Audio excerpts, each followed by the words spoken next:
tena mianatra ny fitarian'ny fanamasina. Ny vokatry ny fanamasina voaloha fitiavana, ny faharoa fifaliana.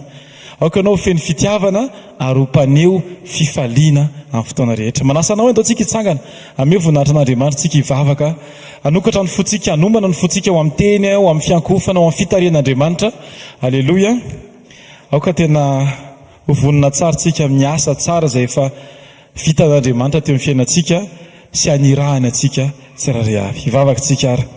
Andriamanitra avy indrindra masina mandrakizay, Andriamanitra tsy miova, Andriamanitra rainay amin'ny anaran'i Jesosy Kristy. Tena faly izay Andriamanitra ny amin'izao fotoana izay mbola omenao anay izao indray. Velom-pisaorana ny fonay no ny amayanao anao Andriamanitra. Ary ampianarinao izay hisaotra amin'ny fotoana rehetra satria izany no ankasitrahanao Andriamanitra ray. Izany ny sitraky ny fonao ho anay tsirairay avy ao amin'ny Kristy Jesosy. Misaotra Andriamanitra ny amin'ny fitarianao sy ny fitantananao anay. Nandritra ny herinandro, zavatra natrehana be dia be, fa nefa atao anatin'izany dia tsy nahatsiaro mihitsy izay hoe niady irery. Fa manana izay Andriamanitra, manana anao iankohofana tsirairay avy. Fa indrindra mametraka izay ary Andriamanitra ary manamafy androany fa hanao tanteraka izay tsirairay avy. Na ny fisainana, na ny fiteny, na ny toe-po, na ny toe-tsaina, na ny famindra, na ny momba anay tsirairay avy, na ny tsipriam-piainanay Jesosy dia efa hanao hatrizay hatrizay. Indro izay Andriamanitra miverina indray eto tongotrao Jesosy, satria eo Andriamanitra ny toerana mety indrindra aminay. Eo ny toerana tena tsy foinay indrindra, satria eo ny toeram-piarovana ho an'ny sofinay, toeram-piarovana ho an'ny fonay amin'ny anaranao Jesosy. Aoka tsy hafoiny eo atongotrao izay Andriamanitra. Jesosy eo, misaotranao feno izay satria tsy ny vavaka nataonay ny valianao Andriamanitra, fa ianao no mahalala ny tsara indrindra ho anay tsirairay avy. Ka na dia tsy voatony ny vavanay ary Andriamanitra, dia ianao mahalala ny tsara ho anay tsirairay avy. Na dia tsy ny saintsainanay akory ary Andriamanitra, dia ianao mahalala ny mety ho anay tsirairay avy. Na dia mbola tsy nonofinofisinay ary Jesosy, mbola tsy tao amponay akory, mbola tsy tao ampon'ny olona, dia ianao mahalala ny tsara indrindra ho anay tsirairay avy. Nanjaranay Andriamanitra dia mipetraka eo amin'ny toerana izay tianao hipetrahana tsirairay avy, toerany mpidera, miteranao amin'ny fotoana rehetra, na ahoana na ahoana, na inona na inona. Dia aoka tsy hasaraka izay Andriamanitra, aoka tsy hisaraka amin'ny fiderananao amin'ny fiainana tsirairay avy. Amin'ny anaranao Jesosy, eo am-pelatanao ny ametrahanay an'ity fotoana ity Andriamanitra. Aoka ho tanteraka araka ny sitraponao ny zavatra rehetra eto Andriamanitra. Na ny teny, na ny fijoroana vavolombelona, ny antsipriany ity fotoana ity mihitsy Andriamanitra, dia aoka hifanaraka amin'izay any am-ponao. Aoka tsy ny tiana Andriamanitra no tanterahana androany, fa aoka ilay tena tianao no tanteraka eto androany Andriamanitra. Voniny izahay Jesosy amin'ny alalan'ny fitarian'ny fanainao masina, ahatanteraka sy hankasitrahanao izay mety aminao. Misaotranao izay ny amin'ny ankohonana, misaotranao ny amin'ny tokantrano ny tsirairay avy, misaotranao ny amin'ny asa ny tsirairay avy, misaotranao ny amin'ny fafahany tsirairay avy mbola manompo, misaotranao ny amin'ny teninao izay tsy mitsahatra mampianatra anay, misaotranao ny amin'ny fanainao masina izay mitaritarana anay isan'andro isan'andro, satria ataonay ahoana ny fahalalan'Andriamanitra ny toerana tokony aleha raha tsy ny fanahinao no mitarika anay. Jesosy eo, misaotra fa izahay rehetra izay tonga eto androany sy ny manaraka ny hatrany dia vavolombelona fa tsara ianao Andriamanitra. Tsy mety be ny fiainanay na fitondrantenanay tany amin'ny taloha Andriamanitra, dia mendrika no velonay izay androany, fa tsapanay fa mpamindra fony Andriamanitra ay, fitiavany n'Andriamanitra ay. Misaotra ny amin'ny fanehoam-pitiavana amin'ny endrika be dia be izay mety tsy niomananay akory Andriamanitra. Ifonanay aminao Andriamanitra ny tsy fahaizana miatrika indraindray, ifonanay aminao ny teny mihoatra indraindray, ifonanay aminao ny tsy fiankinana aminao indraindray, ifonanay aminao ny tsy fahatanterahana rehetra Andriamanitra. Fa ndreto izay Jesosy miondrika eo anatrianao, dia te hiteny izay Jesosy hoe ataovy aminay araka izay ao am-ponao Andriamanitra. Aoka ny fiainanay ho fanatanterahana ny nofinofinao lalina ao anatin'ny fonao Andriamanitra, amin'ny anaranao Jesosy. Dao tsika hisaotra an'Andriamanitra androany, sanatin'ny fisaorana hisaora izy ny amin'ny antsipriam-piainantsika tsirairay avy. Aza vela izy zavatra anankiray tsy hisaoranao n'Andriamanitra, hisaora izy. Misaotra ray ny amin'ny fitiavanao, ny amin'ny fitarianao, ny amin'ny famatsianao, ny amin'ny fampianaranao, ny amin'ny fizahan-toetra izay avelanao tsy maintsy hatrehako, satria tianao loatra Andriamanitra hitombo androso, hitombo amin'ny fahamatorana, akany hizotra makany amin'ny fahatanterahana. Jesosy eo amin'ilay zavatra tsy hainay dia misaotra izay Andriamanitra, fa eo ny ahitana hoe olombelona voafetra, fa ny Andriamanitra dia tsy voafetra mandrakizay. Amin'ny anaranao Jesosy, raisiny toeranao. Amen. Amen. Afaka manao amen mafy antsika rehetra. Amen. Salamo fa 7:7 andiny voalohany ka hatramin'ny fahatelo. Salamo fa 7:7 andiny voalohany ka hatramin'ny fahatelo. Irahantsika rehetra mamaky amin'ny anaran'i Jesosy manao hoe: mity hafantanana ary firenena rehetra, miobio an'Andriamanitra, fa Jehova no avo indrindra ka tokony atahorana, mpanjaka lehibe ambonin'ny tany rehetra izy. Mandresy firenena maro izy ho ambanintsika, ary firenena samihafa ho ambanin'ny tongontsika. Amen. Taontsika mbola hivavaka amin'ny voninahitra an'Andriamanitra, satria ny fandreseny eo amin'ny fiainantsika tsiraray avy dia tsy ho vokatry ny fahaizantsika mitondra tena, fa Andriamanitra nefa nandresy teo amin'ny fiainantsika. Ary nika mpandresena izay tokony ataontsika isan'andro isan'andro dia tsy tokony ho adinoantsika mihitsiny, dia nandreseny Jesosy ny fahafatesana mba hahafahantsika mandova amin'ny fiainana mandrakizay. Raha mbola afaka mivavaka tsika, andaontsika hideran'Andriamanitra anatin'ny vavaka. Raha tsara indrindra masina mandrakizay, mideranao izay Andriamanitra ny amin'ny fahatsaranao sy ny fahalehibiazanao, fa ianao no matoy izao anay Andriamanitra. Misaotranao izay Andriamanitra fa mpandresy ianao dia nomenao anaiky ny fandresenao Jesosy Kristy. Misaotra Andriamanitra ray fa ianao le mendrika ny fiobiana sy ny fiderana mandrakizay. Ianao le mpanjaka amboniny izao zavatra arehetra izao. Tsy misy lehibe noho ianao, tsy misy tsara noho ianao, tsy misy mahay mitondra ny fiainanay mihoatra noho ianao Andriamanitra, ary tsy misy mendrika no membonahitra mihoatra noho ianao Andriamanitra ray. Ny lohalika rehetra dia araka andohalika, ny lela rehetra dia araka iaiky, fa ianao ny tompony tompo sy mpanjaka ny mpanjaka, ary tsy misy afaka mijoro, tsy misy mahajoro eo anatrehanao Andriamanitra. Fa izao rehetra izao ampitoerina ka tsisy ahetsika, satria lehibe loatra ny Andriamanitra. Misaotra ray eo, misaotra ray eo. Amen. Raha mbola afaka mitehan-tanantsika ho an' Jesosy, asitehaka mafy an' Jesosy. Amen. Alleluia. Taontsika ilona tanteraka ao anatin'ny fanatrehan'Andriamanitra amin'izao fotoana izao. Taontsika no fahafantanantsika ny amin'ny lanitra dia teny tokana fotsiny ny tena hoe andrasan'Andriamanitra aminao androany dia tena hoe misaotra. Raha eo amin'ny anaran'i Jesosy tena misaotra anao izay Jesosy, fa na mbola ny fafany mbola afaka manokatra ny vavanay ara dia avy aminao izany Jesosy.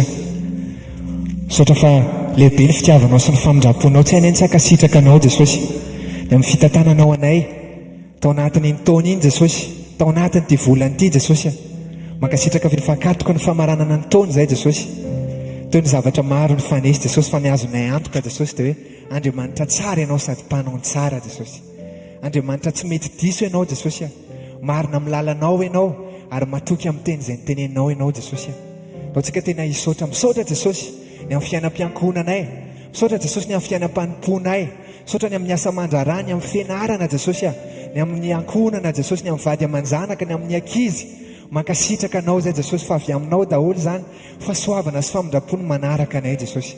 Rao izay dia hiaraka hira hoe misaotra anao izay, fa ianao ilay tompo ty anay, ataonay amin'ny fo tena feno fitiavana izany Jesosy, amin'ny fo feno fankasitrahana. Misaotra anao izay dray amin'ny anaran'i Jesosy Kristy avy Nazareto. Nao tsika hiaraka ilaza hoe misaotra anao izay ry tompo ty anay. Halleluia.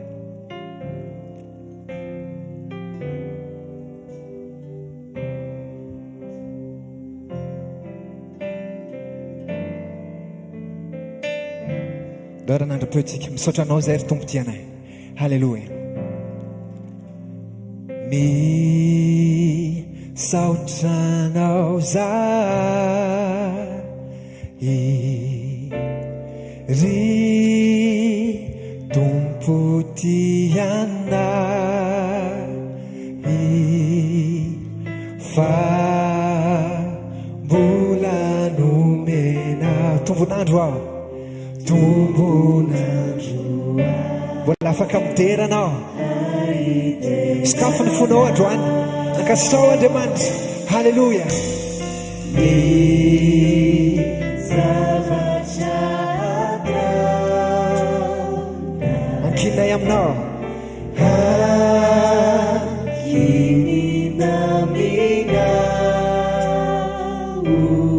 lehibe ny fitiavanao, lehibe tokoa ny fitiavanao, ny mpano misaozana tena milanitra ny tananao miteny hoe misaotra anao zahay tompotianay misaotranao tompotianay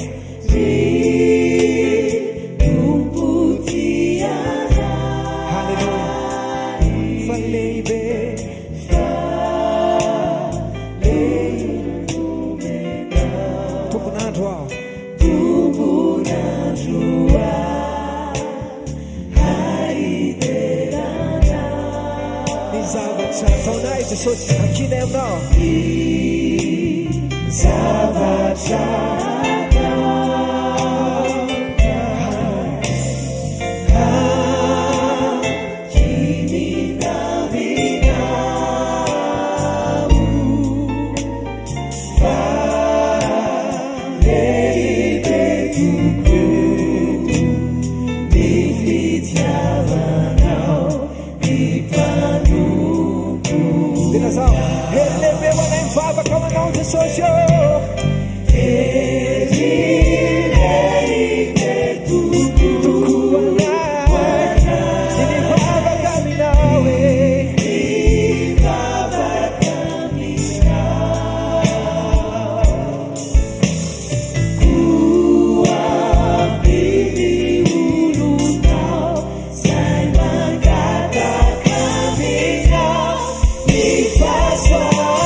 eo foana ianao amin'ny fotoana rehetrarehetra na dia mety hoe tsy hitany masinay ary mety hoe tsy voatery tsapanay Jesosy fa ianao miteny fa na misy rona telo mivory amin'ny anaranao dia fantatray fa eo afovoany ianao Jesosy, fantatray fa eto amin'izao fotoana izao ianao Jesosy, zay dia itoy iankohaka foana Tompo, itoy hideranao foana zay Jesosy.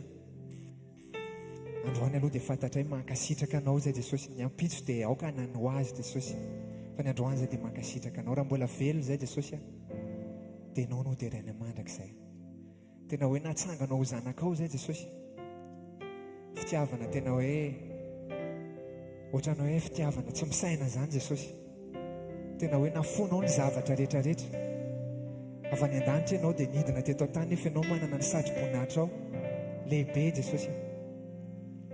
Raha mbola velo zay dia mbola ianao no terany mandrakizay Jesosy. Halleluja. Natsanganao ho zanakao aho, nantsonao ho zandrinao, fa mbola mpanotano efa nanolotra ny ainao aianao. Inona no ataoko Jesosy, inona no avaliko anao tsy mbola nahita fitiavanao lehibe toy zao. Tsika rehetra ilaza hoe raha mbola velonao,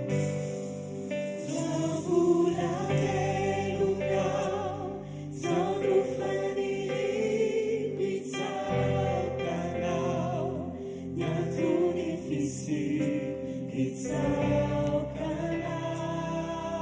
iza anatany amin'ny lanitra ny tananao dia lazao hitsaokanao miandroko rehetrarehetra. Halleloia.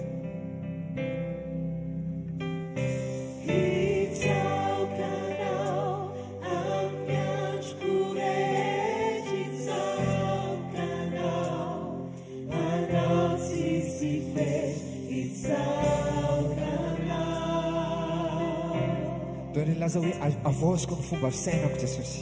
Halleluia. Avosiko amin'ny fomba fisainako ho fonenana maminao, mahomby anao ny fiainako hanaovanao zay tianao atao. Mba ho tamana ianao, mba ho tamana ianao Jesosy, tsy ho teritery any fanahinao, hitamy fo hakasikanao ny fino. lazao raha mbola velonao, raha mbola velonao, zao no faniriko hitsaokanao, ny antony fisy hitsaokanao. hitsaokanao. Hey! Hitsaokanao amin'ny androko rehetra, hitsaokanao anao tsisy fety, hitsaokanao. lazao raha mbola velonao, raha mbola velonao, zao no faniriko hitsaokanao, ny antony fisy hitsaokanao. hitsaokanao. Hitsaokanao amin'ny androko rehetra, hitsaokanao anao tsisy fety, hitsaokanao. hitsaokanao.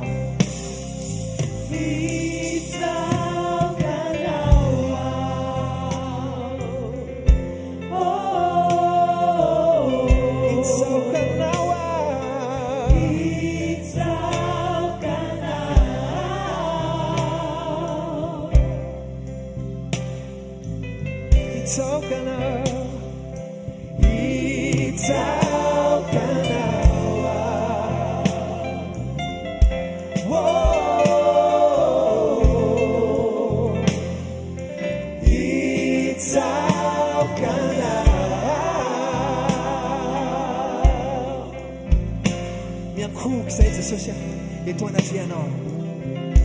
Miankohoka,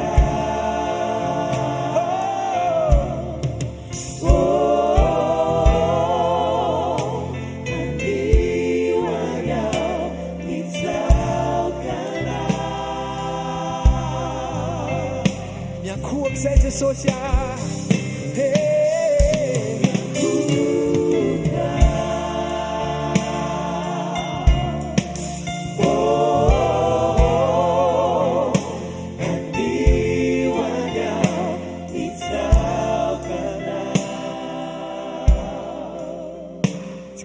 Toerana iaraka ilaza hoe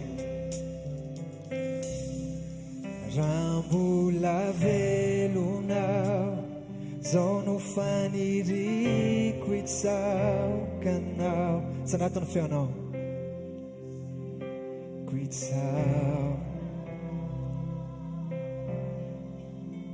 hitsaokanao amin'ny androko rehetra,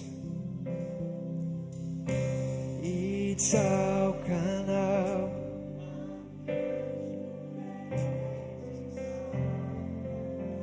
Wanao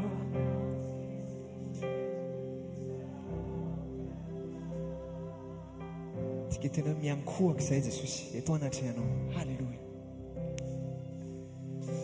Miankohaka raisanao ny voninahitra. resaonao ny fankasitrahana, resaonao ny fiankofana Jesosy. Anihoanya itsaoka lazao miankohaka izay Jesosy. Halleluja. Miankoha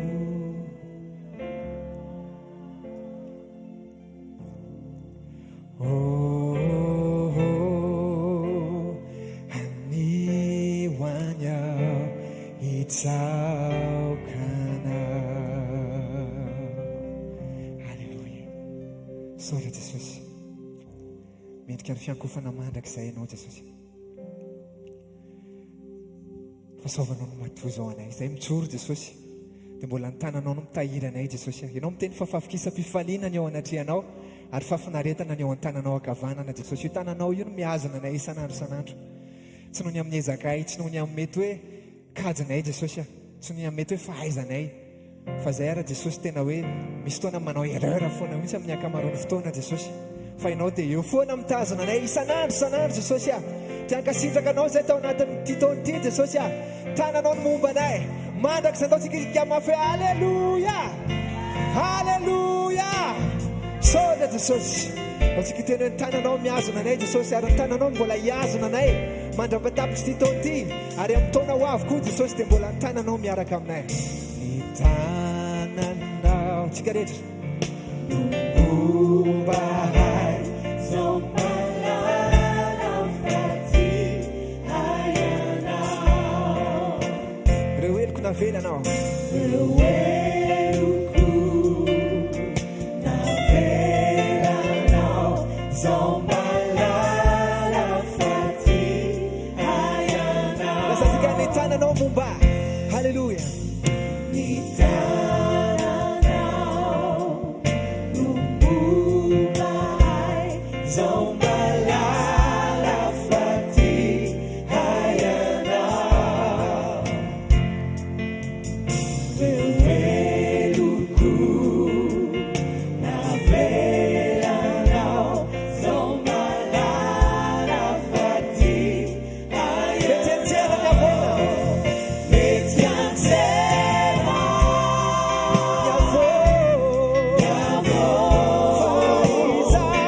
faizao mbola hijoro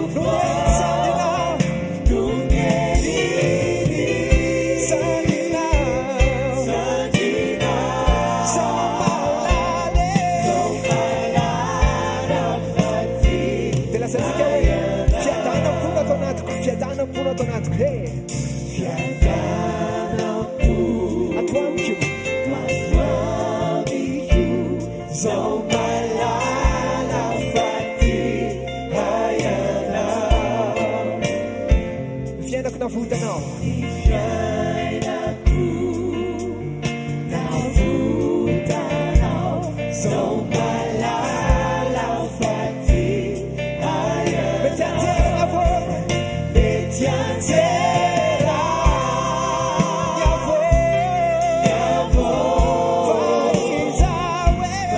faizao mbola hijoro dungerini sandina somalala faty hayanao. Mety anjera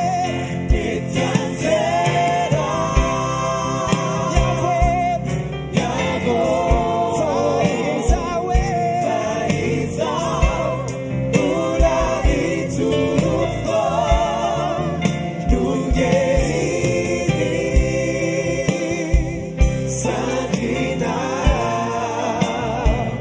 zao malala faty hayanao.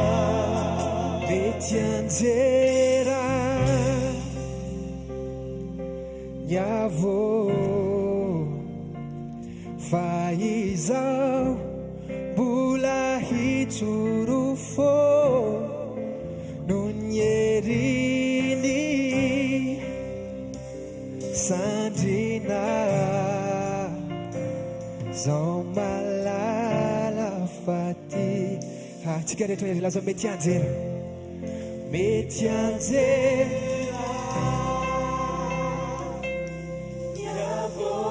fa izao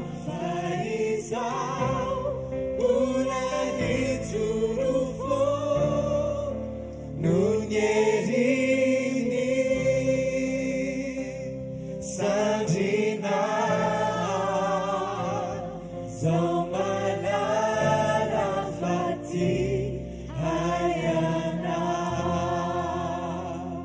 Halleloja. Saotra Jesosy ny amin'ny fitiavana, tsy hainay Jesosy ny tsy hanadino an'izany Jesosy, tsaroanay lalandavy zany Jesosy. Zao ny akasitoko ny hoe fety krismasy fa tsy arovana ny natongavanao teto ambony tany Jesosy, nanatrehanao tena ho tonga zazakely nefa Andriamanitra avo, Andriamanitra feno fahalalana, Andriamanitra petraka eo ambony seza fiandrianana dia nanaikina ka ao anaty tranombo Jesosy. Mety tsy azo anay an-tsainy zany hoe tranombo zany Jesosy, fa tena hoe toerana tsy farak'izay mahafinaritra zany Jesosy akory.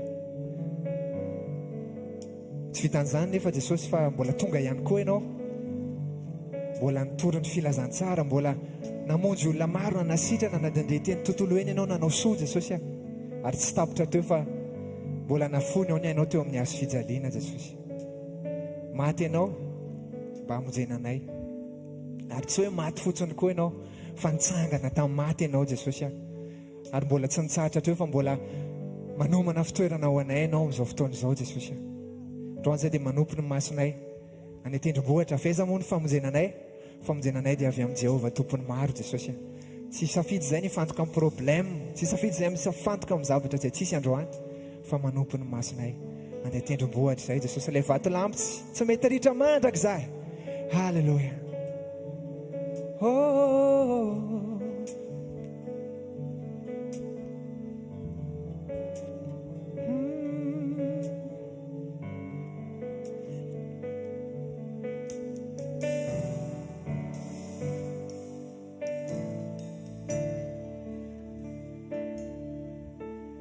Manompi ny maso ko an-tendrombohitra, avy aiza mo ny famonjenahay, lay mpanjaka ny voninahitra, nandony vidiny voay niusidra tao Kalvari. Toitako ianao fofantsika, lelany voanao zay voalefona, nosatroantsilo nororanako, natao tsinotsinona maty hoay tao Kalvari. Iniranao inni lay niaretanao, ilay azo fijaliny lay mafitaminao, fa ianao irery ianao iany no navity zay. Halleluja.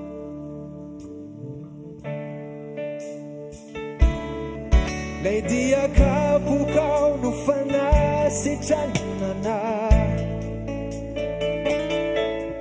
leranao latsaka no famelana heloka, ianao lay vato izay no lavinyolona, nefa tonga fehizoro zanak'ondry nandiamanitra.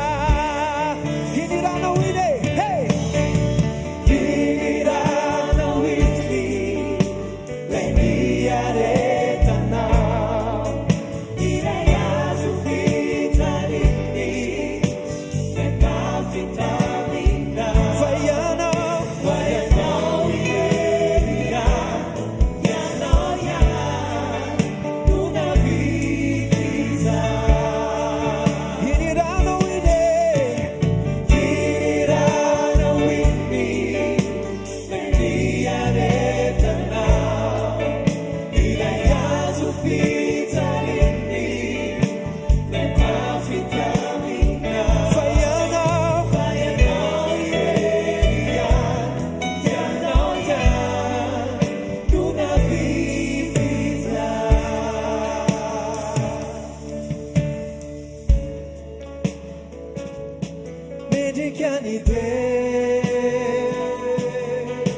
endrika ny derany tompotsi dia mbola ianao ihany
tsika ty tanana mafo any Jesosy. Halleluja. Halleluja. Då tsika mbola ty tanana mafo any Jesosy a. Andraisantsika ny vavolombelona izay voninahitra Jesosy a sady mampahery ny hafa ihany koa. Ao mandroso herina. Miarahaba antsika rehetra. Avava betsa. Ny anarako Irina tsoro vavolombelona eto androany. Tamin'ny herintaona mois de février alohan'ny andeha hianatra dia miborosy nify. Dia hitako teo amin'ny fitaratra fa nisy zavatra mivonto teto ambany tendako. Dia natahotra dia niteneniko ny dadanay sy mamanay. Dia nahazo fotoana tany amin'ny omi zay 2 jours après. Dia tonga tany nijerena ilay izy fa tsy anankiray fa be dia be. Nisy maromaro teto amin'ny tendako. Dia ozy izy zareo hoe mila didina ilay izy, mila alana ilay izy dia jerena hoe inona ilay izy. Dia izaho matahotra tsindrona, matahotra zavatra ohatr'izany. Fa nagaga tamin'io fa tsy natahotra mihitsy. Dia nalana ilay izy. Dia quelques semaines après rehefa mivaly ilay izy dia tsy tonga dia nasante ilay dokotera hoe inona. Fa ozy izy ny hoe lymphome ilay izy. Dia jereny amin'ny internet ozy izy rehefa tonga ny an-trano. Dia nanana connexion ato dia tonga dia nijereko ilay izy dia cancer ake ilay izy. Dia cancer ake ilay izy dia teo akaiky ilay teo amin'ny Google misy hoe lymphome cancer dia misy hoe espérance de vie 4 ans. Dia natahotra be nahita an'iny. Entre temps nandalo tany amin'ny pasteur Rodolphe zay dia teny izy hoe milamina io fa tsisy atahorana. Mivavaka be zay tanatin'izay fotoana zay a. Dia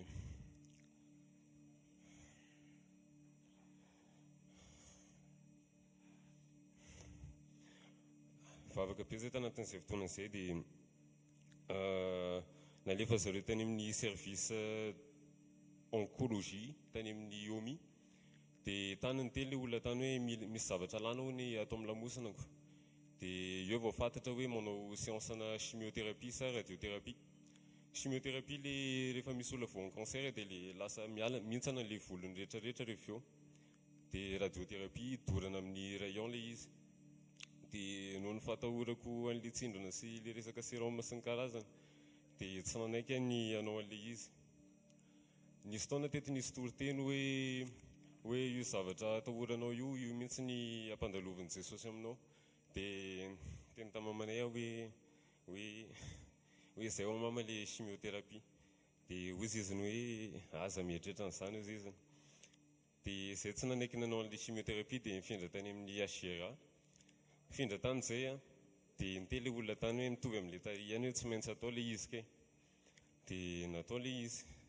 Normalement tokony hoe matahotra fa za tsy nanao an'izany fa tsy natahotra mihitsy aho. Dia vita ilay izy a, nandeha tany Maurice izay nanao scanner, dia tonga tany Maurice hita fa mbola nisy zavatra anankiroa tavela teto. Dia gaga zay hoe inona ilay izy, dia ozy izy ny hoe nisy diso ozy izy ny zavatra nataonareo tamin'ny Madagasikara, fa mila verina alaina ilay izy. Efa mois de septembre zay mois d'octobre zay ny tany Maurice, izany hoe traitement rehetra nataonay nanomboka février jusqu'à octobre zany tsy nety, dia niverina taty Madagasikara zay. Rehefa tonga taty Madagasikara zay ampiresana amin'ny dokotera hoe mamanay matsiaro hoe zaka nisy kamitenda tambola kely dia ilay dokotera hoe kamitenda ozy izy fa alana fotsiny dia fafana amin'ny radiothérapie rehefa eo. Dia nalana ilay kamitenda dia nanao ilay radiothérapie. Ilay radiothérapie ilay saika nataonay tamin'ny voalohany koa somary sarotsarotra satria dorana ilay tenda, tsy navita ny sakafo ana indritra ny 2 semaines, very 12 kilo tamin'izay. Dia ta mois de février teo vita ilay izy, mois de mars niverina tany Maurice zay, mois de juin dia tsisy ninona intsony.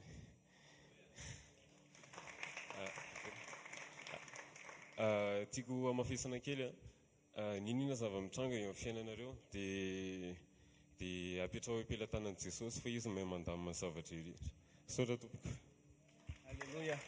Dia voninahitra ho an'i Jesosy fa sady natao tamin'ny resaka médecine normale ilay izy no nentina teo amin'i Jesosy, dia sitrana somatsara iny irina. Dia Laurentia koa manaraka radio izy ato fa tsy nety nanaraka ny teto moa izy zany, fa nandro radio iny izy dia tonga eto dia nanovan'ny fiainany. Atsangano tanany Laurentia hoe azafady jeren'olona io izy io dia nanovan'ny fiainany le fiainona le radio an'ny HVKL, dia sady lina izy ny amin'ny fiainana mandrakizay no lina izy ny amin'ny toetra izay amboarina amin'ny teny izay ambaran'i Jesosy amin'izany radio antsika izany. Dia voninahitra ho an'i Jesosy rery ihany manova ny fiainantsika Jesosy dia mbola misy vavolombelona pasteur Njiva tompoko. Voninahitran'Andriamanitra no hijoroako vavolombelona eto androany. Mamarian'Andriamanitra teo amin'ny tokantranoko ilay ten'Andriamanitra milaza hoe miara-miasa soa ny zavatra rehetra. Nisy ilay fitariana fiankofana teo dia tsaroako manokana ilay hira anankiray tamin'ny 2021 nisy fitoriana natao izay tany bypass. Dia tamin'izay fotoana izay ny zavatra natrehanay ny ankonana zany, ny zanako lamatoa ny nahazo anazy zany teny dokotera dia hoe misy tumeur ny ao amin'ny lohany dia ilay masony efa ny amin'ny stadina cancer zany teny dokotera. Mafy be ho anay ilay izy tamin'izany satria teneniko mihitsy tamin'izany, satria tamin'izay fotoana izay efa eo am-piandrasana ny zanakay faharoa no mikarakara asa fanompoana cancer tamin'izany no miatrika ilay izy dia iniry mihitsy ny tena napetraka ny tompotompoko manokana hoe mety anjera ny zavatra rehetra fa ianao tsy maintsy misafidy ny hitsangana foana. Tsaroako manokana ilay izy androany satria tamin'izay vao narehan'ilay tenen'ny dokotera voaloha dia nomeny 3 volana izay. Ozy izy hoe afaka 3 volana ozy izy dia maty io zazo io raha tsy atao chimio io zanako io ozy izy dia tonga dia aleo karakaraintsika ny dossier. Dia tsy afenina fa atao anatin'izay niandra izay 3 volana izay tena alleluia hozana, tena hoe mianatra miaraka amin'Andriamanitra. Fa eto dia tia ame voninahitra an' Jesosy hoe efa 3 taona zao izay 3 volana izay ny endrasana, fa tena hoe voninahitra ho an' Jesosy. Tamin'ity herinandro ty nisy vavolombelona anankiray ho an'ilay zazo io manokany, tena hoe tsapanay hoe tena Jesosy mihitsy nampisy anazy teo amin'ny fiainanay satria misy fotoana izay izy mihitsy mampatsiahy anay ao an-trano hoe dada, papa sy maman, za ty hisotro rano Jesosy ozy izy. Amin'ny fotoana anankiray rehefa misy zavatra ohatrany hoe tsy dia salama izy dia amin'ny maray aman-dreny ianao na dia pasteur misy fotoana tena zay fa zao tena eto tena hoe Jesosy miamboninahitra fa le zaza mampatsiaro anao hoe za hisotro rano Jesosy. Dia isaky ny avy misotro an'ilay rano Jesosy izy dia tonga izy dia matory dia tsy maninona.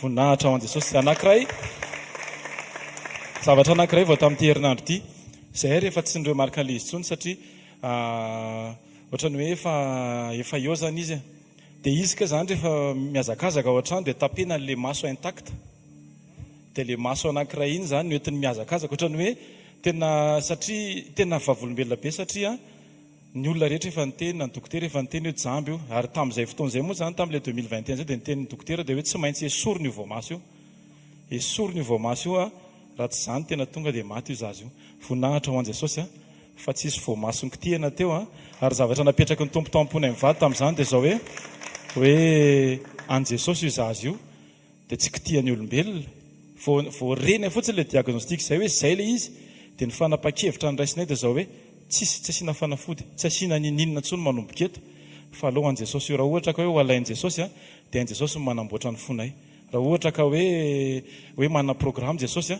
zay rehetra miara vavolombelona taontsika hitehaka mafy ho an' Jesosy satria alleloia voninahitra ho an' Jesosy fa ninina mitrangy amin'ny fiainantsika dia manana solution izy ho antsika menakavy dia zay ny antony anampotsika an' Jesosy koa satria tsy noho ny motivation hoe satria zao na satria zao satria fa Jesosy fotsiny ny ao amin'ny fiainantsika dia miasa eo amin'ny fiainantsika izy ndao tsika hitondram-bavaka ndao tsika hitsangana amin'ny voninahitra an' Jesosy tsika ny amin'ireo zavatra nataony tamin'ny fiainan'ny mpiara-manompo ray masina tsara indrindra amin'ny anaran'i Jesosy misaotranao zay fa ampianarinao zay miaraka aminao ampianarinao zay miaina enina mbola kely raha finoanay dia mandroso foana zay rehefa miaraka aminao zay Jesosy dia tafavoaka tena tsisy ininy zay Jesosy raha voatseo ianao tsisy fitsaharana zay misaotra ny avavolombelona zay ataonao amin'ny fiainan'ny mpiara-manompo ny pasteur eny na dia pasteur raha dia mbola misy zahanao toetra foana amin'ny finoanay misaotra Jesosy fa eo amin'ny fiainanay ianao dia misaotra fa mampitombo ny finoany zay manatrika sy mihaino an'izany koa zay Jesosy misaotra betsaka amin'ny anaran'i Jesosy Kristy avy Nazareta amen ndao tsika hitehaka mafy lasantsika ny teny alleloia ataovy mafy tsara moa ndao hite tamina mafy be ho an'Andriamanitra ao fofany amin'ny lanitra ny tanao dia mitenena amin'Andriamanitra hoe mitesotra zay fa na inona na inona trianay rehefa eo amin'ny fiainanay ianao dia miantoka hatramin'ny farany na amin'ny fampandresenanay amin'izay ady sarotra rehetra nanovanay matoy izao anay Jesosy dia tsapanay fa tsy hery maha-olombelona na tanjaka maha-olombelona fa fahasoavanao fotsiny tsotro zao ndao tsika tena nokatra ny ao anatiny fotsika akasitraka ny mpanjaka antsika izay miaraka amintsika isan'andro eo amin'ny fiainantsika isan'andro ilay mahatoky marina manatanteraka ny sitrapony eo amin'ny fiainan'izay naona sy mangetaeta ny fahamarinana izy ny Jesosy mpanjaka ny mpanjaka sy tompony tompo aoka izy aminao izay sitraky ny fony eo amin'ny fiainantsika isan'andro meteza fotsiny ianao hotariany meteza hoentiny fa rehefa tsapanao feo ny fiainanao ny fitiavany fitiavana mandrakizay ny tiavany ianao dia mitsapanao zany hoe miainao anaty fankasitrahany zany na tsy takatry ny sainao azy ny fomba hitondrany tsory avy ao anatin'ny fonao ny fofeny fankasitrahana amin'ity farany taoty mitenena amin'Andriamanitra androany tiakasitraka sy anome voninahitra anao a Jesosy tiakoaka eo an-tongotra ao tiakalaza ny anaranao fa mendrika ianao mandrakizay mendrika ianao mandrakizay ary tsy misy afa-tsy ianao ilay tokana ndrandramy fanahiko isan'andro ataovy azoko antoka fotsiny Jesosy io feo amin'ny fiainako ianao alleloia isan'andro tompo milanao isan'ora tompo milanao isa-minitra isa-tsekondra tompo milanao isan'andro tompo milanao isan'ora tompo milanao isa-minitra isa-tsekondra tompo milanao fonisaiko ny fanaiko maniry mafy anao tsisy toerana takaloko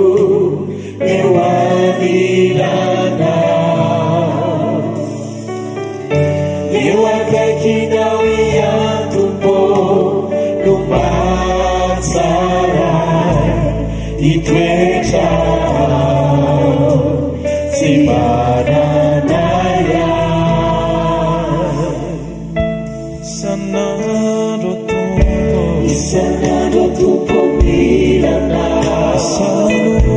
isanora tompo milana isaminitra isasegonda tompo milana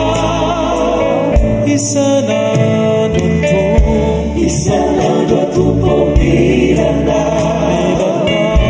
isanora tompo milana isaminitra isasegonda tompo milana furisakuni fanaiku maniry mafiana sisitoerana nakaruku ewarirana ewakaikinao iantuko numatsara itetra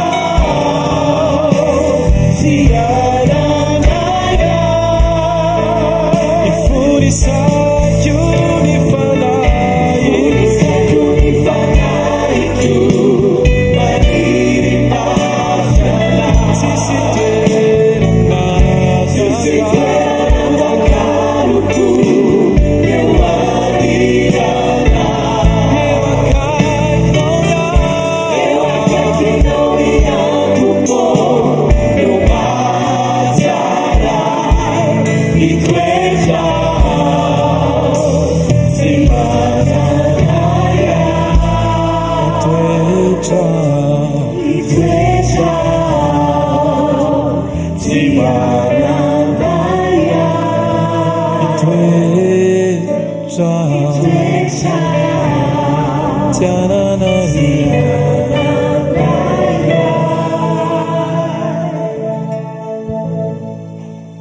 tompo milana tena milana tompo milana tena milana tompo milana tsika rehetra tena milana tompo milana tena milana tompo milana tena milana tompo milana tompo milana tompo milana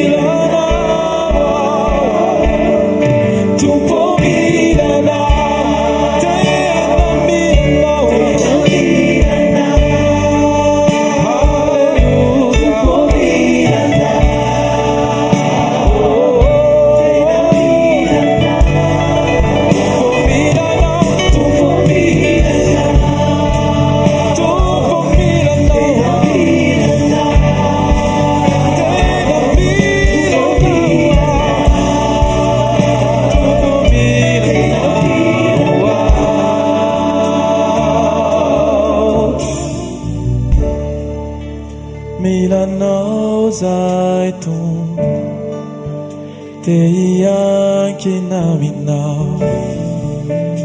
iantorakeo atongotrao milanao loatra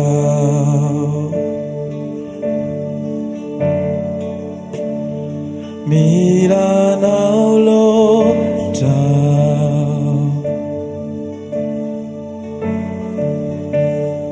milanao loatra milanao milanao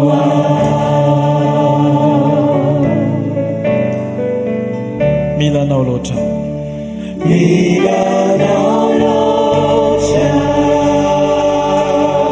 sao manontolo milanao loatra ameno ahy milanao loatra milanao aho milanao ianao milay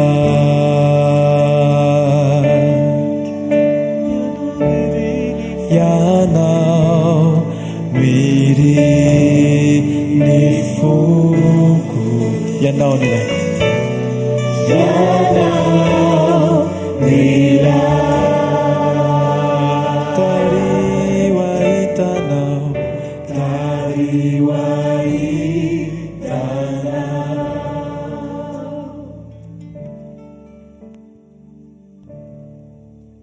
jesosy io amin'ity takariva ity dia vorilany ety izay me voninahitra anao tonga eto izay andriamanitra tsy hijery olombelona fa tonga eto izay anatrika ny tavanao.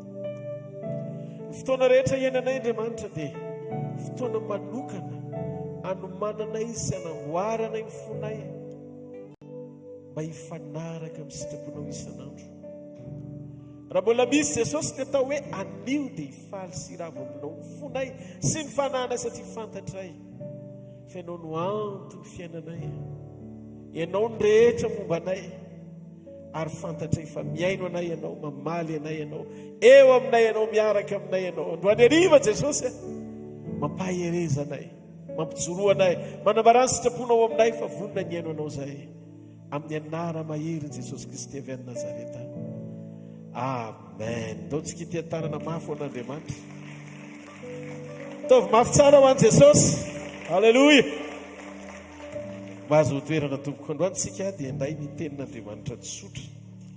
Fantatro ny feo amin'ny fiainana indraindray.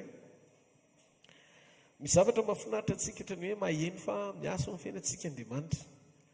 Mahafinaritra antsika koa rehefa mifanaraka tsara amin'ny zavatra tian'Andriamanitra hitondrany ireny. Ny fomba isehoan'Andriamanitra amin'ny fiainantsika, sa tsy izany? Mahafinaritra antsika izany. Fa rehefa misy fotoana mifanohatra amin'ny zavatra andrasana ao ny fitondran'Andriamanitra dia miketrona kely ihany ianao. Ary anatin'ilay fotoana somary hiandrandranao ny tanan'Andriamanitra mihitsy ny hoe zao Andriamanitra ny tokony hanao zavatra ohatr'izao. Dia tsisy tampoka ilay izy dia misy fotoana isika miketrona kely ihany manontany tena hoe aiza ary izany Jesosy izany. Fa andao ny hariva ty hampahery ianao ao anatin'ity teny ity. Tadidio fa tiantsika foana Andriamanitra na hikensaitsika na tsy hikensaitsika ny fomba hitondrany. Zavatra sarobidy indrindra eo amin'ny fiainana dia ny fananantsika fahatsapana fotsiny feom-pelantanan'Andriamanitra ny momba antsika tsirairay avy. Rehefa tsapanao feon-tanan'Andriamanitra ny fiainanao, izy no mitondranao. Dia zao tadidio, eno ity famarinana ity. Renao mihitsy hoe misy fiadanana ianao miatrika fanoherana. Eny fa na dia ataoko aza hoe sy renao koa ilay fiadanana indraindray eny ampiatrehana fahasarotana dia azony foana izao fahatokiny izao fa te hampahery ianao andro any hariva, te hampahery ianao andro any hariva. Fa reny zavatra mitranga mifanohatra amin'ny eritreretan'isika ireny tsy reny akory no midika hoe tsy eo Andriamanitra. Meko tantaran'olona anankiray ianao andro any hariva atao anaty Baiboly. Vehivavy mivavaka atao hoe Iana ny anarany. Nanana atao hoe rafovavy izay ny fitsoana azy. Rahavavy ilay izy raha ohatra ka hoe amin'ny feno fitiavana no izarana azy fa rafovavy ny fitsoana azy. Raha ohatra ka amin'ny terme zao tontolo izao no ilazana azy atao hoe penina ny anarany io rahavavy ampanambadiana amin'io. Ndahovaka itsika mihitsy ny Samuel voalohany toko voalohany andiny voalohany. Ary nisy lehilahy Eframita anankiray tany Ramataimazofima any amin'ny tany avoan'ny Efraima. Elikana no anarany, zanak' Zeroama, zanak' Elio, zanak' To, zanak' Zofa. Ary nampirafy izy, ano no anarany vadiny anankiray, ary penina no anarany anankiray. Ary penina nanananaka fa ihana kosa tsy mba nanana. Ary ira lehilahy niakatra isan-taona niala tamin'ny tanànany, hivavaka sy hamono zavatra tao fanatitra ho an'i Jehova, Jehova tompony maro tao Silo. Ary tao izy amin'ny rahalahy zanakely dia efa misy finiasa mpisoron' Jehova. Ary tamin'ny andro namonoany Elikana zavatra atao fanaty dia samy nomeny anjara iray avy penina vadiny sy ny zanany lahy ary ny zanany vavy rehetra. Fa ana kosa nomeny anjara androa satria izy ny tiany nefa nataony Jehova momba. Nataony iza momba hoe nataony Jehova momba. Ary ny rafiny dia nanorosory azy mba hampalahelo azy mafy noho ny nanaovan'i Jehova azy momba. Ary zany ny fanaony Elikana isan-taona raha miakatra ho any an-tranon'i Jehova ihany. Ary zany koa no nanorosorenany rafiny azy, koa nitomany izy sady tsy nety nihinan-kanina. Fa Elikana vadiny nanao taminy hoe riana nahoana no mitomany ianao, ary nahoana ny tsy mety mihinan-kanina ianao, ary nahoana ny malahelo fo ianao, tsy tsara lavitra amin'ny oatra lavitra no zanako folo miraha lava aho. Ary rehefa nihinana sy nisotro tao silo izy dia nitsangany ana, ary elo mpisorona nipetraka tamin'ny sezany teo anilan'ny tolambaravarany tempolon'i Jehova. Ary ana dia nalahelo fanahy indrindra ka nivavaka tamin'i Jehova izy sady nitomany dia nitomany. Ary nivoady izy ka nanao hoe Jehova tompony maro, raha mba hitsindry tokoa ny alahelo ny ankizy vavinao ianao ka atsiaro ahy, ary tsy hanadiny ny ankizy vavinao fa hanome azy zazalahy dia omeko an'i Jehova kosa izy amin'ny andro rehetra iainany ka tsy hikarezany lohany.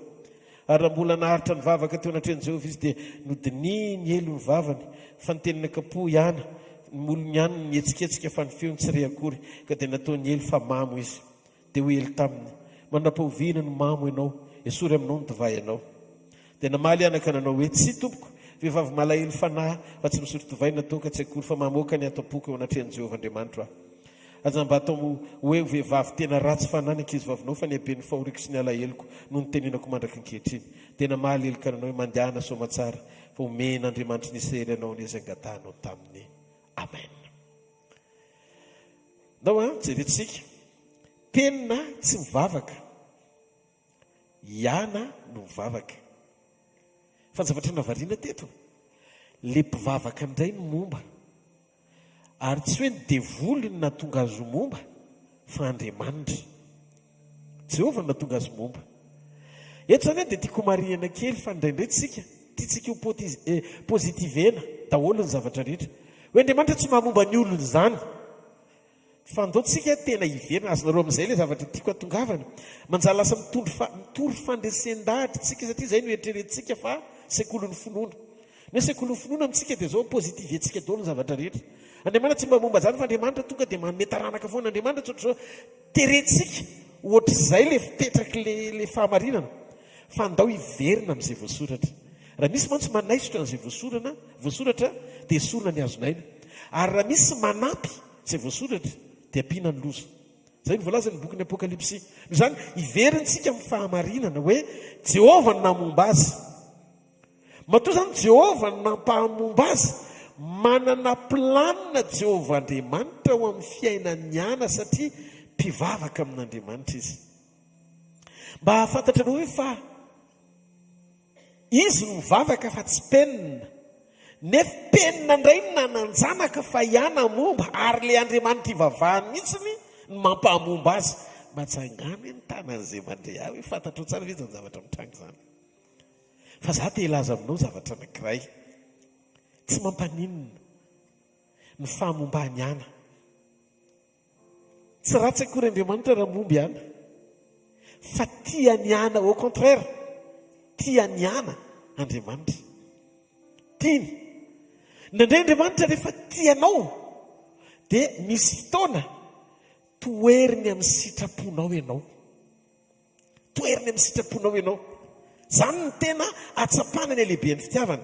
Satria tsy Andriamanitra tonga hamaly ny etaetaponao amin'izay tianao izy hivalide na naiky hoe zao ny zavatra tiako ampinoana. Zay mitsy moa fanaovantsika azy, ampinoana. Dia fantatro ho ataon'Andriamanitra zavatra satria ninoko azy sy nanantenako anazy. Nanao an'izany ana teto, nitomany izy, kivy izy, ketraka izy, ny amin'ny zavatra nitranga, ny amin'ny zavatra nitranga sy ny seho teo amin'ny fiainany. Nandritry ny 4 taona momba tsy nananjanaka ana. Penina amin'izany etsy anilany etsy, sady tsy mivavaka ny tsy makany amin'ny tempoly. Le maneso sy mandatsy satria ny olona koa moa rehefa tsy ampivavaka raha tsy toetra. vo may fesona tao an-trano tao hiana-kely rehetra satria nieso isan'andro ny latsy isan'andro fa zao ny zavatra nitranga. Andriamanitra kosa nefa tsy mba nanakana ny penina tsy hanao ny ataony tamin'ny ana fa navelan'Andriamanitra penina aneso ary tiako ho fantatrao fa Andriamanitra mihitsy azy no nahatonga ny ana ho momba akoatra ny faneson'ny penina azy. Vaky tsara Baiboly zay ny voalaza ny tenin'Andriamanitra. Dia ahoana ary zany pastera, inona ny tianao ho lazaina amiko sy ambara amiko ao anatin'izany? Andriamanitra tsy manomana planina sy programa tsara lavitra ho an'ny olona zay tsy mivavaka aminy. Nanana programa tsara ho an'ny ana Andriamanitra. Zay no natonga an'Andriamanitra tsy nanome taranaka ny fanaraka tamin'ny valim-bavakiana fa mifanaraka tamin'ny programa n'Andriamanitra. Navelan'Andriamanitra mihitsy izy ho momba ary navelan'Andriamanitra mihitsy penina anao tsinitsinina azy fa rehefa ao anaty pression izy dia tsy maintsy hivoaka ny amin'ny ampim-pisina ilan'Andriamanitra azy. Inona ny ampim-pisina ilan'Andriamanitra azy? Ny taranakana voalohany dia ao anaty programa n'Andriamanitra fony mbola tsy azo tontolo izao. Tian'Andriamanitra hanaovana livraison ana grand prophète ao akibony. Fa tsy ho tanteraka mihitsy le izy raha tsy tonga eo amin'ny toerana anankiray ihana matakatra ny filan'Andriamanitra. Ny olona rehetra rehavana dia tonga eo anatren'Andriamanitra hamoaka ny filany daholo. Zao ny ilaiko aminao Andriamanitra. Fa olona tena vitsy eto ambonin'ny tany no manana programa ao am-pony amaly ny zavatra ilan'Andriamanitra azy. Dia jereo ny zavatra misy tsy afaka hisokatra mihitsy ny lanitra ampidina Samuel n'Andriamanitra. Raha tsy misy fanekena sy fahatakarana ao am-pony ana vonona ny andray an'i Samuela tsy ho azy fa ho an'Andriamanitra. Tsoroko aminao fa raha tsy ny mafy ny nanjoany ana, tsy voaty izy hoe omeno an' Jehova sy zanaka omen'Andriamanitra azy voalohany. Tsy possible satria iana sura fa raha tonga Samuel tamin'ny fotoana talohan'ny pression any ana sy ny fotoana elana momba azy dia tsoroko aminareo fa tsy foiny ohatranao tsy mahafoiny zanakao fa soa fa ny zavatra rehetra dia miara-miasa soa zay tean'Andriamanitra. Ka tsy mampaninona mihitsy misehoany zavatra toa tsy dia nafinaritra loatra na hoe Andriamanitra tonga amaly etaetany ana satria mafy loatra ny nanjoa azy. Tsy an'ilay olana amin'Andriamanitra, tsy le mafy be atrehany ana, tsy le mafy be atrehany ana tao tokantranony, tsy mafy be natrehany ana manoloana ny fahamombana izay natrehany ary Jehova Andriamanitra mihitsy ny nampahamomba azy. Fa le tanjona farany natrehany ana teo amin'ny fiainany ka nahatonga azy tonga tao amin'ny tempolo vao may mivavaka nanao fanekena tamin'Andriamanitra hoe zao za omeo taranaka fa ianao omeko mpaminany. Tsy maharety ao an'Andriamanitra. Azonareo ve rehefa dinina tonga any amin'ny farany filma amin'izay tantarany any ianao dia mahita fa kay fitiavana le fahamombana, kay fitiavana koa le Yesu latsa be dibe niainga avy ao an-trano sady efa voamafy mbola voayeso mbola voalatsa ohatry ny very zany hoe aizary ny katsa. Zany no mahatonga atsika ry havana rehefa eo an-tanan'Andriamanitra ny fiainanao dia aza vela isy zavatra anankiray ampijoro anao ka ilazanao fanafon'Andriamanitra ianao. Tsy maninona zay feo renao avy amin'ny olona, tsy maninona zay sakana mbola atrehanao hitany maso fa le Andriamanitra ivavahako sy le ivavahanao androany arivo, Andriamanitra mikendry ny farany hatramin'ny voalohany. Mety tsy takatrao ny fitondrany fa ny reponsa farany eo fitiavana, victoire, fitondrana mahagaga. Halleluja! Mahatoky Andriamanitra, mahatoky Andriamanitra. Tsy maninona ianao le miaritra lizy fotsiny hoe Yesu be ny eo an-trano aiza rikala momba efa firy zay efa 10 birahalahy zao ny zanako izy penina indri zao firy mety mandeha arany teny hoe ory lamokany a mafy tsy mahateny ana fa inany nataony toizany ny lalana makao amin'ny tepoly nivavaka amin'Andriamanitra izy ngambo isaky ny fo maraina izy dia mandeha dia ohatra mieritreritra hoe fa maninona ary-penina ny mahazo taranaka fa maninona tsy mahazo ninoninona inona ny zavatra mitranga eo amin'ny fiainako sofany nanompo-niana an'Andriamanitra sy nahafantariny an'Andriamanitra tsy hoe miankina amin'ny taranaka nandrasany tsy hita dia miverin-dalana izy fa nifatiky ny tao am-po satria mivavaka izy hoe an'Andriamanitra ny fiainany na misy zaza na tsisy zaza. Alleluia, amen.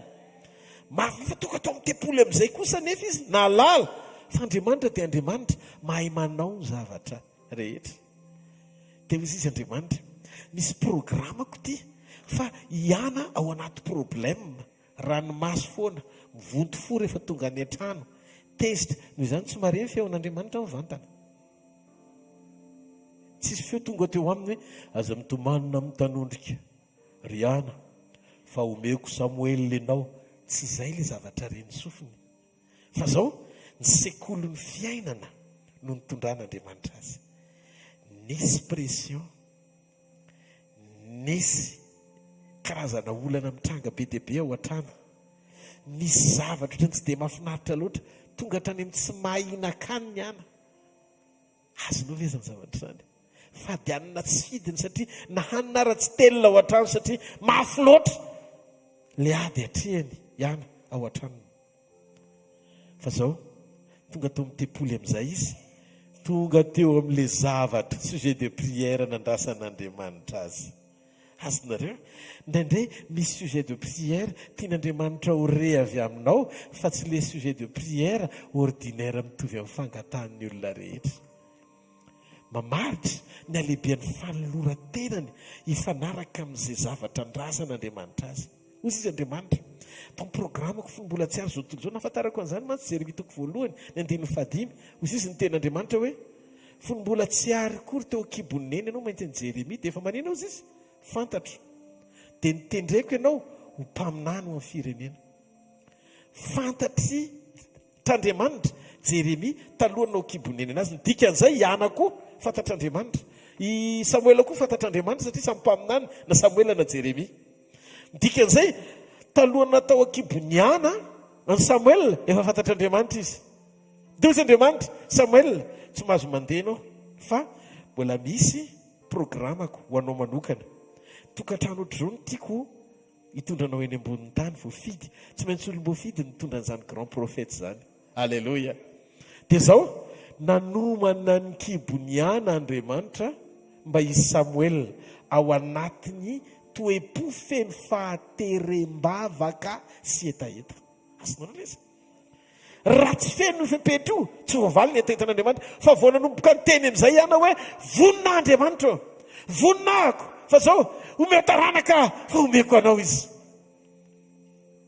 Vao henon'Andriamanitra hoe nisy amenina teny ambonin'ny tany zay no ela tonga dia nidina amin'izay Samuel vao nahalala any hiana elikana vadiny dia be vokany Samuel izy.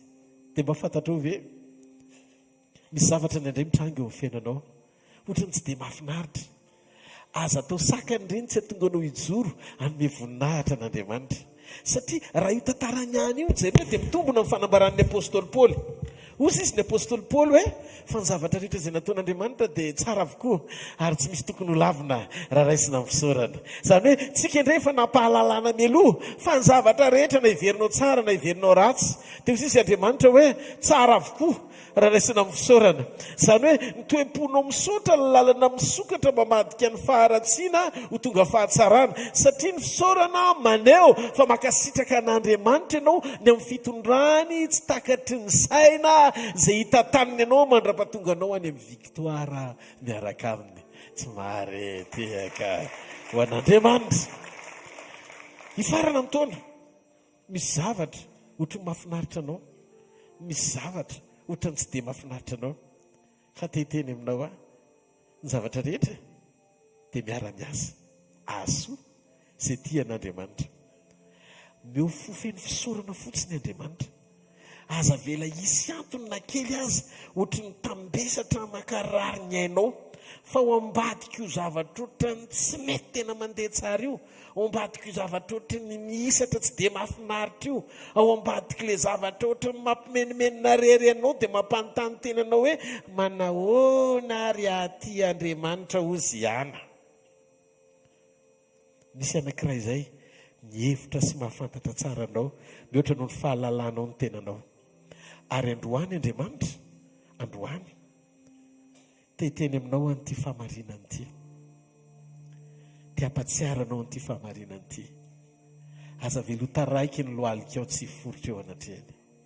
Fa Andriamanitra mahafantatra tsara izy le keon-dalana tiany ahitananao, amboary tsara fotsiny toeponao, tsy mampaninona fa mbola tonga tao amin'ny tempolo indray mbola voazatoetra. Lazay ny mpaminany ny doson'Andriamanitra hatramin'ny mpaminany na neny saoana. Grand prophète iny Ely nefa ozy izy Ely mialahy ianao teo fa mamo eritreretana izany. Olona sady vovodonany an-trano mbola tratrana mpaminany koa disy fomba fijery fa tsy mba tezitra izy. Raha ohatra izany izy ka le olona etiketiny ireny, etiketi-po dia tonga avy any dia mahita ny ana dia hoe mahita ny Ely dia hoe ianao profetiko tsy mahafantatra koa ina mahazo anazy satria nahoana masika tezitra. Fa zao tonga teo amin'Andriamanitra izy, tsisy lalaka letsony Andriamanitra, tapina ny momba rehetra, haizanao alehako raha lavitra anao ny fiainako. Tonga eto hitondra ny vesatra rehetra atao poko, oloaraka eto anatrehanao izay mavesatra atao anatiko, satria fantatro fa ao aminao ihany no misy fiainana. Dia ozy izy ihany, ray be fiantra sy be indrafo ao aminao no misy soa, orizay no ny zava-manjo ao aminao no misy soa, raha onama di mana ndao itiatarana mafy be ho an'Andriamanitra. Halleluja! Andriamanitra andro any ariva miteny fa ao anatin'ny aizina no antom-pisiany mazava, ao anatin'ny aretina no antom-pisiany fanasitranana, ao anatin'ny olana ny antom-pisiany vahaolana, ao anatin'ny fahafatesana no antom-pisiany fananganana. Tsy olana izay manjoanao rehefa eo Andriamanitra. Atsangano ny tanan'ny olona izay mananantoka fa misy Andriamanitra ny fiainany. Tena atsangano atsapetsana ambelatsiha. Mahafantatra ve? Io Andriamanitra io no niteny an'izao teny izao, tsy misy marombaka amin'ny tanako. Soira ve no feo tanan'Andriamanitra marina amin'ny fiainanao? Fa Andriamanitra ny teny tsy misy marombaka amin'ny tanako. Ara zany asa ozy izy, tsy misy afaka nakana zany. Raha tianao ny fiainanao, isitraka n'izany atao hoe fandresena mitohy vakana izany, dia manana antoka feo an-tanan'Andriamanitra zato isan-jato ny momba anao ray manontolo. Aza asiana tricage. Aza vela isy mihitsy antony avy aminao hiady ny momba anao. Tsy natao hiady ho antenanao ianao, fa natao anakina ny adinao rehetra. Eo am-pelantanan'izy, eo am-pelantanan'Andriamanitra. Hitanareo, misy lalana hitondrany izay tsy takatry ny saina. Tiany anefa ianao hijoro fa tsy tiany koa alaina, mba hijery ny fiasany sady koa ho tonga lavitra, ny fiarahana roa mianaka ho tsara sady aritra. Azotehaka mafy ho an'Andriamanitra. Amen. Zay rehetra hitako ato anaty baiboly ka nitondran'Andriamanitra n'izany nanaiky hijoro ao anatin'izany antom-pisiany izany, dia afaka noentin'andriamanitra ny setrasetrainy tao anatina tontolona fanambarana na révélation azy zavatra tsy takatry ny saina no ampitondraina ny Isaia. Mahafantatra hoe izy Isaia ndona jentsika ny Isaia toko faheniny alleluia iza mo Isaia izany mitondra ny faminaniny Masaia Messia zany. Isaia toko faheniny andiny voalohany. Tamin'ny taona nahafatesany Ozia mpanjaka no nahitako ny tompo nipetraka teo ambony seza fiandrianana avy sady manerinnerina ary ny ebakebanakanjo nahafen'ny tempolo. Nisy serafima nitsangana teo amboniny samy nanana elatra enina avy, ny roa nanarona ny tavany, ny roa nanarona ny tongony ary ny roa nanodinany. Ary nanatra ny feony izy ka ny famaly hoe masina masina masina Jehovah tompony maro eniky ny voninahiny tany rehetra. Dia niororo ny fanambaniny tokonana noho ny feon'ireo nanandratra ny feony ary feno setroka ny trano. Dia hoy izao lozako maty hafa lehilahy maloto molotra sady ato amin'ny firenena maloto molotra no itoerako fa ny mpanjaka dia Jehovah tompony maro no efa hitany masoko. Dia nanidina nanantona ny serafima anankiray nitondra vainafo teny an-tanany izay nalainy tamin'ny tandra avy teo amin'ny alitara ary nateny ny vavako izany ka hoy izy indro efa niteka tamin'ny molotra ao io ka dia afaka nyeloko ao ary voavelany fahotanao. Ary nandre ny feon'ny tompo ho ananao hoe iza no irahako ary iza nandeha ho irakay. Dia hoy iza inty aho iraho aho. Ary hoy izy mandehanaka lazao amin'ity fireneny ity hoe bla bla pli makanesa mandrakariva. Hitanareo lasa amin'izay Andriamanitra ny teny fanambarana be dia be ho an'i Isaia. Atsaka ny an-tana izay mandeha. Talohan'io nisy ny Isaia toko voalohany, nisy ny Isaia toko faharoa, hatramin'ny toko fahadimy nisy. Fa teo amin'ny toko fahaenina vao nahitan'Andriamanitra Isaia na dia efa mpaminany azy talohan'ny fotoana nahitany an'Andriamanitra. Efa nanoatra ny toko voalohany, toko faharoa, toko fahatelo, toko fahaenina, hatramin'ny toko fahadimy. Raha matatra amin'ny toko fahadimy zany izy satria sady maloto molotra ny feno eloko no amin'ny firenena maloto molotra, very zany le mpaminany. Raha tsy maty Ozia tsy nahita an'Andriamanitra Isaia. Misy zavatra tsy maintsy afoinao vao afaka tena hita an'Andriamanitra ianao. Tsy mitovy, tsy mety raha ohatra ka mitovy lenta somary toerana ao am-ponao sy manapaka ao anatinao ny fitadiavana ao an'Andriamanitra miankina amin'ny fitadiavana ny zavatra ilanao azy. Ozia le zavatra ilaina fa Andriamanitra mihitsy aloha katsahana amin'ny fonao manontolo. Rehefa maty Ozia vao nisokatra amin'ny vision-ny Isaia satria misy zavatra ndraindray mifanindry ao anatin'ny fotsika. Io le fanambarana ao amin'ny boky ny Genesis toko faha 20 na mangin'Andriamanitra tao amin'ny fitokanako tsy vitako ny tsy zara azy kely andro any ariva. Tao amin'ny fitokanako dia mivangin'Andriamanitra. Dia zao lazainy Jesosy, zao lazainy Jesosy. Pasteur Rodolphe, ahoana ho amantsy azy? Ny asa fanompon'ny andro farany ozy izy betsaka ny fiangonana maro ny mpanompon'Andriamanitra. Mbola miaina amin'ny fiainan'ny olona tao Babela nanangana tilikambo mitady laza ho an'ny tenany fa mody mialoko ao ambadiky ny fanompony. Taitra be mihitsy fa ahoana Jesosy dia zao ny lazainy. Mba fantatrao na tonga anidina ny kororoka ny fiteny tao Babela satria nitady laza ho an'ny tenany amin'ny zavatra tsara ataon'ny olona. Dia raha vao laza ho anao no mibahana na dia mody miafinao anaty fanompona azy ianao dia tadidivo nisy Ozia tokony ho faty sakana atonga ny fanatrehan'Andriamanitra. Raha tokony hanampy anao le fanatrehana dia lasa manohatra anao izy. Enao ty famarinany ity tsara ne zany tour de Babel zany, zany tilikambo Babel zany tsara tarehibe. Donc tsy azo afenina amin'ny atsara sy kalitaon'ny zavatra vitanao ny joroanao vavolombelona fa teo Andriamanitra. Fa ny ampitsoro an'Andriamanitra ao anatin'ny fanomponao dia ny fahalalany fa tonga ianao hanompo azy tsy idirany laza ho anao fa ho fanomezam-boninahitra azy zato isan-jato. Tady olona araka amin'ny fony Andriamanitra dia izay olona libra ny ao anatiny, tsisy na kely azy antoka ho amin'ny laza sy voninahitra ho anao fa votsitra tanteraka ho an'Andriamanitra ny fanomponao. Mafantaro tia fahamarinana kretia. Rehefa niditra indray Andriamanitra amin'ny andro Pentecoste, inona nataon'Andriamanitra tamin'ny Tour de Babel? Kororoa ny fitenin'ny olona dia tsy mifankahazo fomba fitenin'ny olona, tsy vita le projet. Izany hoe Andriamanitra nidina ho ana division fampizarana, dia misy fampizarana tsy mifankahazo fitenin'ny olona, tsy vita zany ny programa satria ny olona miteny hoe vao manano tonga teo français bonjour, dia rehefa izy dia gasy tonga teny manao ahoana, dia anankiray ny rosiana miteny zdravствуйте, доброе утро.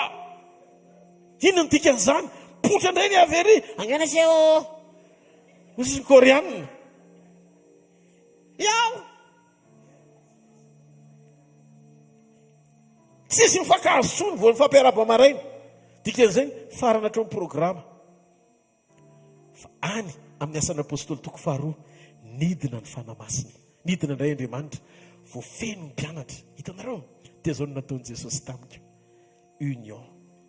Hitanareo ny vondry natao amin'ny efitra ambonindriana ny mpianatra, tsisy nitady laza ho azy, tsisy nitady voninahitra ho an'ny tena manokana, tsisy nitady hoe hitanareo le motivation any anaty, tonga dia nahazo aina amin'ny fanamasina, feno hery ny mpianatra ao anatin'ny fiombona, tsisy fitsaram-belatsy, votsitra ny fifohazam-panahy, feno afo tao amin'ilay toerana, vao mivoaka amin'ny mpianatra ny fanotra tamin'ny Genesis toko 1:20 ny asan'ny apôstôly toko faharoa. Inona ny zavatra nitranga? Tonga dia niteny tamin'ny fitenim-pirenena maro samihafa, na Romanina na Egyptiana na ny olona avy ao Jerosalema, ny firenena manodidina tonga rehetra tao Jerosalema, samy nareny mpianatra niteny tamin'ny fitenin'ny dôly. Zany hoe izay zavatra nitranga tany amin'ny Genesis toko 1:20 lasa nisitran'Andriamanitra amin'ny asan'ny apôstôly toko faharoa, satria ny ray fo ny mpianatra. Ao anatina union tsy misy fietsaram-belatsy dia mahazo aina Andriamanitra ampiasanao amin'ny fahafenoan'ny fahasoavana.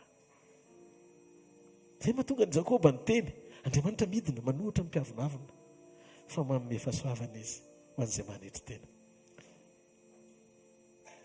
Atsakany an-tana izay mandrenahiko.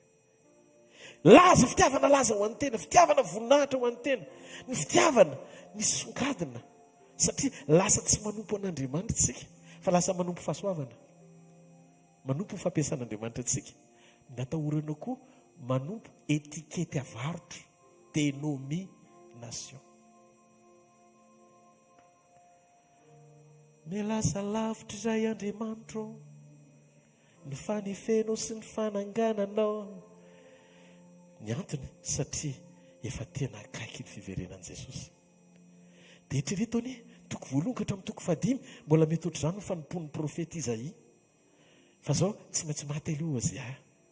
Hosea laza, voninahitra, fitiavan-tena, mamona, motivation diso, ireo karazana kipitsopitso rehetra ho tamora mahazo Hosea daholo. Tonga tena tsapa-tena amin'izay Hosea. Rehefa sokatra televizion, lozako malotomolotra, raha malotomolotra zany tsy vita fibe. Kay zany izy ity mpaminany tsy vita fibebahana, nanomboka tamin'ny toko voalohany mandra-pahatonga any amin'ny toko 15. Mandra-pahatonga azy nahita lanitra ny sokatra, nahita ny seza fiandrianan'Andriamanitra amin'izay. Dia vao nanomboka ny ten'Andriamanitra tafatehaka teo amin'ny olony amin'izay le afo, hoe iza ny manaiky ho irako amin'izay. Io zany tsy hoe akory izy nanolo tena mba ho iraka Andriamanitra, fa Andriamanitra ny nanontany iza ny manaiky ho irako. Ny profety rehetra ho anaty baiboly tsisy namaly ny antson'Andriamanitra mivantana hoe ity irao fa nanolo tena nanaiky ny antson'Andriamanitra fotsiny. Dia jereo no nampiavaka n'ity lehilahy natao hoe Isaia ity. Koa satria andro krismasy zao dia tiako fantatrao fa Isaia nahazo profesia tena hoe exact, tena hoe mazava be mahakasika ny fahatongavan'i Jesosy sy ny fahaterahan'ny mpamonjy. Dia eritreretony lasa no hoe izy no mpanompo ny teny tia irao rehefa ny olona zany irahan'andriamanitra dia ampitenenin'andriamanitra zavatra tsy takatry ny saina. Na Isaia ary zany tsy natakatra hoe inona ny tian'andriamanitra ho tenenina amin'izany. Ndao netintsika aleloia. Ny Isaia 7 ny 4:10. Ary noho izany dia ny tompo no hanomenareo famantarana, indro ny anananaka ny virjiny ka hiteraka zazalahy, ary ny anarany ataony hoe Emmanuel, raha dika amintsika Andriamanitra. Rehefa mahalala ny ratsy ny fidiny tsara izy dia ronono mandry sy tantely no fihinany. Fa raha tsy mbola mahalala ny ratsy ny fidiny tsara izany zazany dia ho lao ny tanin'ny roa mpanjaka roa maraiky tahotra anao reo. Hitanareo ve mipetraka ilay izy? Tonga dia ozy izy hoe virjiny hiteraka zazavavy. Dia ny olona zany tena ny virjiny hiteraka zazavavy dia ozy izy ny mpitsabo. Ahoana moa ny ahatonga an'izany virjiny hiteraka zazalahy? Virjiny tsy manambady. Kanefa raha ohatra ka nanambady izy tsy virjiny intsony aloha, fa matoa virjiny tsy manambady. Ampitenen'Andriamanitra zavatra tsy takatry ny saina. Raha voenao no manaiky ijoro, tena vrai adorateur. Hirak'Andriamanitra tsy misy kilema. Tsy ahitan'Andriamanitra sakana tsony ao anatinao na kely aza. Ny hafa mafy moa an'Andriamanitra. Avereny zao manaika ho faty ao zay aho ho faty daholo zavatra kipitsopitsony rehetra, maha-olombelona sy nofo miazonao anatinao, zany hoe maty tsara ianao. Dia ijoro Andriamanitra hiteny hoe manaiky ve ianao ho irako. Dikany hoe ho irakany, izy mihitsy ny anamarina anao tadidio fa ny olona irana tsy tompony teny hoentina fa mitondra ny afatra izay naniraka azy. Tsy misy kilema ny zavatra teneninao, tsy hoe ny ova teny an-dalana satria misy fandraisan-dahatra anao ampidirinao tao anatiny. Zay no nampiavaka ny Isaia, voany teny hoe zay ntia irao tonga dia tsy nieny feo afaka ohatr' izay zavatra sen'Andriamanitra nilazaina izy. Normal be. Amin'ny Isaia 7. Halleloia. Manomboka amin'ny 15. Fa zaza niteraka ho atsika, zazalahy no menantsika, ary ny fanapahana dia mantsoriny, ary ny anarany atao hoe mahagaga, mpanolotsaina, Andriamanitra mahery, ray mandrakizay, andriny ny fiadanana. Jereo 2 taona ty aoriana efa maty, 500 taona taty aoriana efa tsy teto tantsony Isaia ny realizen'Andriamanitra le profesia teny ambavany Isaia, satria iraka marina izy. Aza malaina nitondra teny pahamarinana, ary aza mamorona teny afaka ohatr'izany tian'Andriamanitra irahana. Sy nantsonitsika ilaza teny mahafinaritra ny olona, fa nantsonitsika hiteny fahamarinana. Mety manitsy ny olona, mety manangana ny olona, mety zaka ny olona, fa teneno. Teneno. Ao anatin'izay Andriamanitra manamarina sy manangana. Zao ne tadiovo reto hoe eno ne ty famarinana ty efa tena akaiky ny fiverenan'i Jesosy. Zao fotoana zao tsy fotoana atoritorianao ara-panatso. Isan'andro isaky ny fomarenao tokony isaina hoe tsy manana akoatry ny androany Andriamanitra. Dia isaky ny misy teny mandona aza atao maharary ny fo.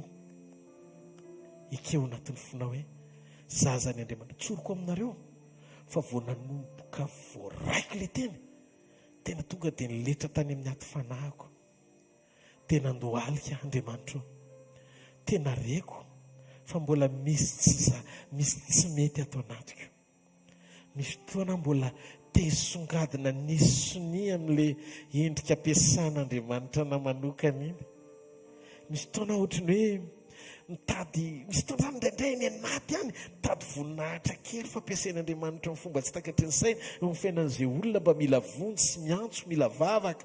Tena miseho enjana be Andriamanitra ao anatin'ny lity. Misy fotoana makakely sy ny mety tsy be dia be fa akanao kely andrimbinanao kely ny voninahitr'Andriamanitra. Dia hitanareo reny daholo, krizin'izany daholo, ny krizin'ny antikrista amin'izao andro faran'izao. Te ho hita fampiasain'Andriamanitra, te hisongadina ny amin'ny fisin'Andriamanitra miavaka mihoatra noho ny hafa. Te aneo fa manana n'Andriamanitra mihoatra noho ny hafa. Hosea daholo zany rehetrarehetra zany. Ary zany le tilikambon'ny Babely, le fanahy tao Babely manafika amin'ny fiangonana. Noho izany manomboka androany. Ndao tena iaina an'izany atao hoe Pentecosta marina zany tsika.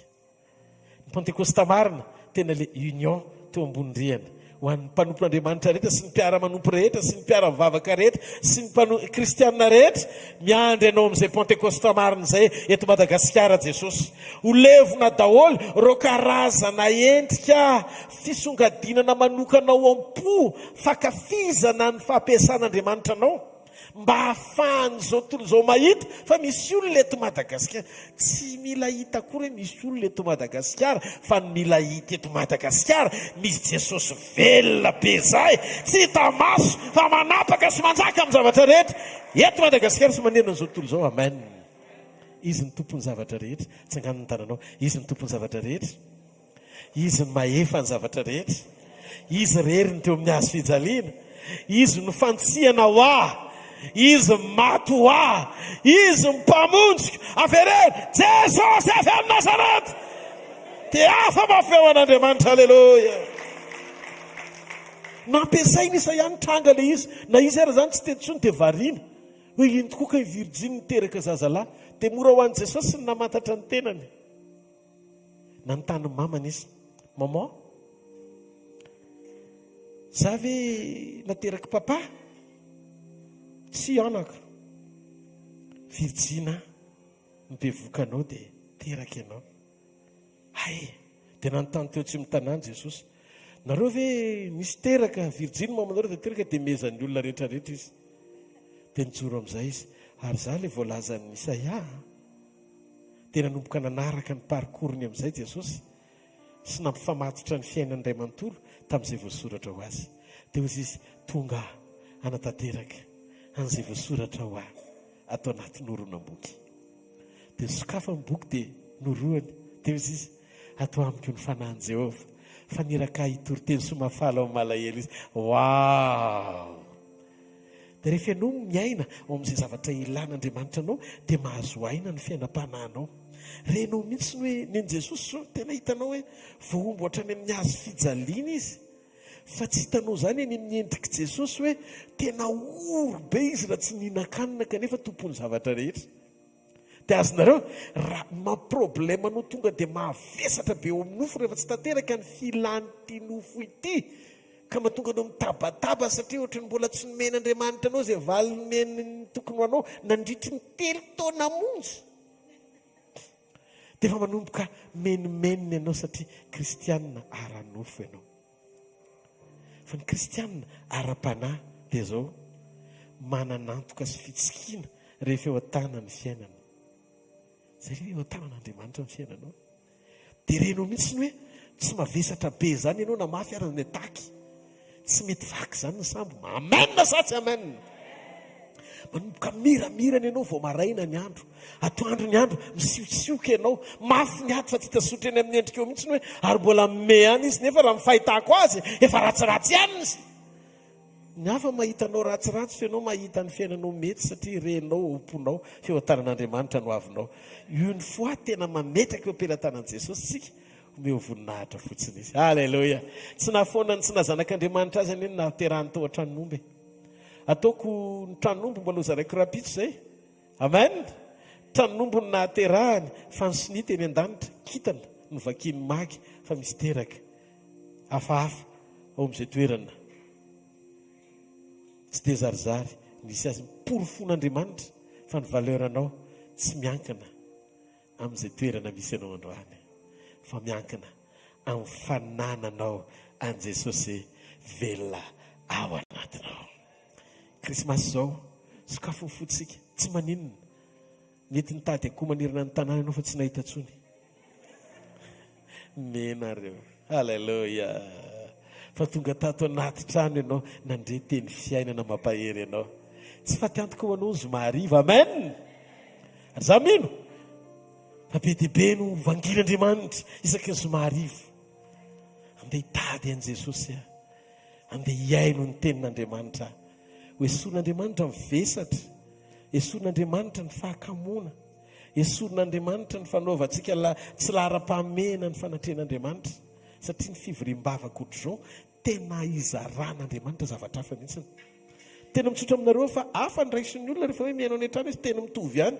Fa mbola mihoatra kokoa ny raisin'ny olona manetry tena tonga eo fanatrehan'Andriamanitra manome voninahitra azy. satria iny tsy mba hoton'andriamanitra tsinitsiny zany iny. Alleloia. Ohatra na avy arana namano aza ny orana na kaza ny kotroka. Oh! Asivy micro kely ho zay mahay. Averitsika kely misy zay na misy mahay zay ve? Ohatra mba tonga atao anazy zay ohatra misy mifanaraka amin'izay mihitsy. Mba asivy kely io pasteur. Tsisy tsainareo ve? Na kotroka na fahavaratra na lohataona na inona tsy sakanao azy any tsy anomezako voninahitra anao Jesosy. Amen. Satria nahoana nizotom-poka ato anatiko dia anomezako voninahitra an'Andriamanitra fa ny antom-pisiko sy ny fahavelomako anompo azy. Eny io ty fahamarinany ty dia hijanona amin'izay. Jesosy niteny hoe ho avy ny andro misy roa any an-tsaha, ny ray ho raisina, ny ray avela. Misy roa eo am-pandriana, ny ray ho raisina, ny ray avela. Misy roa dia ndao ny tsika etretra zany zao erinao te izany tena zany pasteur zay mivadika io aloha miara-miakatra le miara-miasa indray zany mpiara-miasa ny an-tsaha indray zany kosa tsy possible zany fa zay tsy miara-miaka. Tena raha mifaniritsika menakavy dia miara-miakatra daholo. Atsangany ny tanantsika tsirairay avy fa alohantsika tsy mamita tena fa mandiny tena tsara aloha hoe mametraka ho lara-pahamena ve anao fanatrehan'Andriamanitra.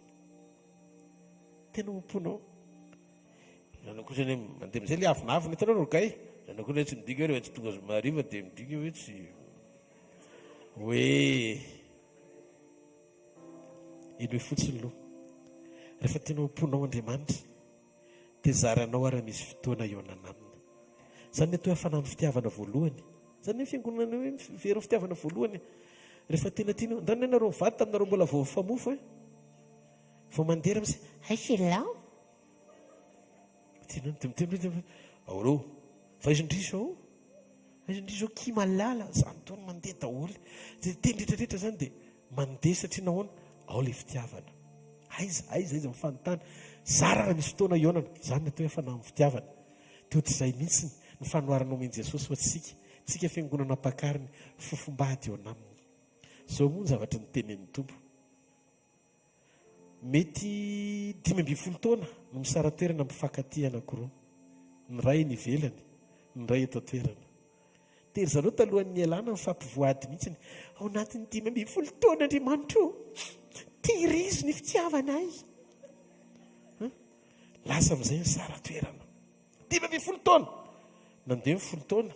Mbola manahoana kisery malahelo andry za ty ananina ty malahelo sy mananina reto ny taratasy ty ny mail ty ny rehetrarehetra ny MP. Nandeha akaikaiky amin'izay le 15 taona teo amin'ny 14 taona ny rahandry zareo nanomboka ohatrany tsy dia hentsony le vehivavy tany amin'ny fireneny le lehilahy nefa iverina afaka herintaona afaka amin'ny herintaona ho avy io. Tonga avy any le lehilahy mbola manao bonjour ihany aloha izy manao anina kely fa tsy dia tena ohatran'ilay hafanana intsony. Jereny izy efa ny couple hafa le fanolora tena andritry ny 15 taona tsy mikaonty fa simba n'le herintaona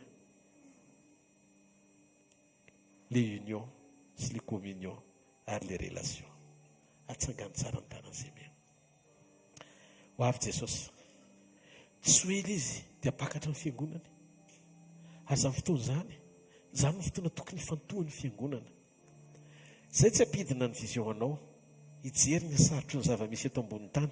Raha ty tany ty ny jerena dia tsy niteny mihitsy Andriamanitra hoe hitsara ny zavatra rehetra. Arakaraky ny andro sy ny vanim-potoana ny ratsy zao tontolo izao. Alohantsika miverina ao amin'ny tenin'Andriamanitra. Marina sa tsy marina? Fa zao amazanak'Andriamanitra anao, arovan'Andriamanitra ny faratsiana rehetra ianao, ary tsy sitrak'Andriamanitra ny ainanao ny fahoriana misy eto amin'ity tany ity. Zay no mahatonga an'Andriamanitra manafoy fotoana satria tsy tia miaina n'le grande tribulation sy ny fahoriana ngezabe isy ambony tany ny zanany. Zany no mahatonga antsika isan'andro isaky misy ny atao hoe anio dia vao mifo maraina dia misaotra an'Andriamanitra. Alleloia. dia rehefa tonga marana dia mametraka indray o arovy androany amin'ny fakapanahy sy ny ratsy rehetra raha vo tsy misy fiambenana maro manko mametra-panontaniana paster Rodolphe zay nandre fampianarana fa vao mandrainy Jesosy no tonga dia avitra d'office mandrakizay fa tsisy azany very zao amintsony dia sasany indray miteny hoe na mandrainy Jesosy ianao dia mila miambina fa raha tsy miambina ianao dia very zavatra hitako aloha Jesosy mihitsy ny teny zay maharitra hatramin'ny farany no vonjena matoa misy fiaretana mety misy fiovana eny an-dalana ary matoa izy miteny hoe miambena midira ny vavahady eto fa hibosesika ny olona maro ny teo ava vitsy ny tafiditra satria Andriamanitra ny antsolona fa mifidy toe-po izy noho izany tsika tsy tonga dia miaina baranany fotsiny eo anolohan'ny okazion anontana mba mandavany zany mianara mandà zany hoe mahatonga le hoe meory ny olona ianao meory tsy ny andro ny mahory fa ny olona ny ratsy toetra mahatonga ny andro mahory arakaraka ny tombony faratsy ny tombony tany ny tombony no mafoy ny fotoana zany hoe Andriamanitra andao le tsika etretra maraina mandra-parivan'ny andro amin'izao ohatry ny adiny roa zany zany hoe efa manomboka miazakazaka Andriamanitra tea maranaingana ny tany amin'izay mihevery ianao fa famantarany io efa hitany masonao io mba iomananao hitandremanao ny fiainam-pananao fa tena kaiky ny fotoam-pampakarana sy fotoam-pitsinjana ny fiangonana amen amen asy fotoam-pivavahana tairo ny manodidina anao aza vela izy varindrina manao zay tiany zany fa mba miainao amin'ny ordre ny zavatra tokony iaino dans le cadre ny tena tokony ataonao atao satria raha vovona amin'izay tsika dia misapatitaka ny fiainam-panatsika mila ampivavaka sy ampiteny avofany amin'ny lanitra ny tanao dia misoran'Andriamanitra ny fonao manontolo sotra Jesosy ny amin'ny teninao sotra Jesosy satria ianao le miasa mandrakariva amin'ny fiainanay ianao no teny tao amin'ny Matio 7:22 aroarany olona rehetra inareo no ny anarako fa zay maharitra hatramin'ny farany no vonjena ny fiaretana amin'ny zavatra rehetra lalovanay dia profim-panehoana fa tianay ianao ary tianao koa zay tsy afaka hiteny zay hoe avy Jesosy tompo raha tsy miomana zay sy miambina fa rehefa terem-pahoriana zay mbola miorina sy manome voninahitry ny fitanao fa memafy ny pression eto ambonin'ny tany dia manomboka mavita miantso zay hoe avy Jesosy tompo maranata zany Jesosy no anatin'ny fonay satria misy fotoana indraindray ohatrany tsy mahita rirany zany amin'ny zavatra atao raha tsy manao tsolotra misy fotoana indraindray ohatrany mafy be zany ne hita tombony amin'ny fahamarinana fa tsy maninona fa heretanay noho ny amin'ny teninao sy ny sitraponao maro ny fakam-panahy tesarika ao anatina fandavona amin'ny falotom-pitondran-tena fa mijoro zahay noho ny amin'ny teninao mandrakizay maro ny zavatra mampierikerika ampitahan'ny fiainan'ny tena amin'ny hafa toy ny hoe zay mirentirety sy manan-javatra maro ny tena manompo an'Andriamanitra nefa adininy fa tilikambony babela tsara tarefa nidina mihitsy Andriamanitra nohatra an'izany ka tsy miankina amin'ny tsara ny zavatra hitabaso ety ivelany ny profim-panehoana fa eo Andriamanitra fa mitoe-panahy mendrika amin'ny fanetretena amin'ny fitiavana amin'ny fijoroana amin'ny sitrapon'Andriamanitra teo fantatrao zay Jesosy manjaka eo amin'ny fiainanay mba tsy olona manam-paniriana fotsiny zay dia tavelatra eo amin'le hoe te hitanao te hiombona aminao fa tena miombona aminao sy mahitanao tokoa ho voninahitra ao rery mandrakizay mitsangana amin'ny toerana misy ianao manova auto délivrance kely vetivety mialohan'ny fanatitra sy ny fanambarana rehetra androany andaotsika tena auto délivrance avy amin'izany teny zany teneno Andriamanitra ninona OZA rehetra tokony ho faty eo amin'ny fiainanao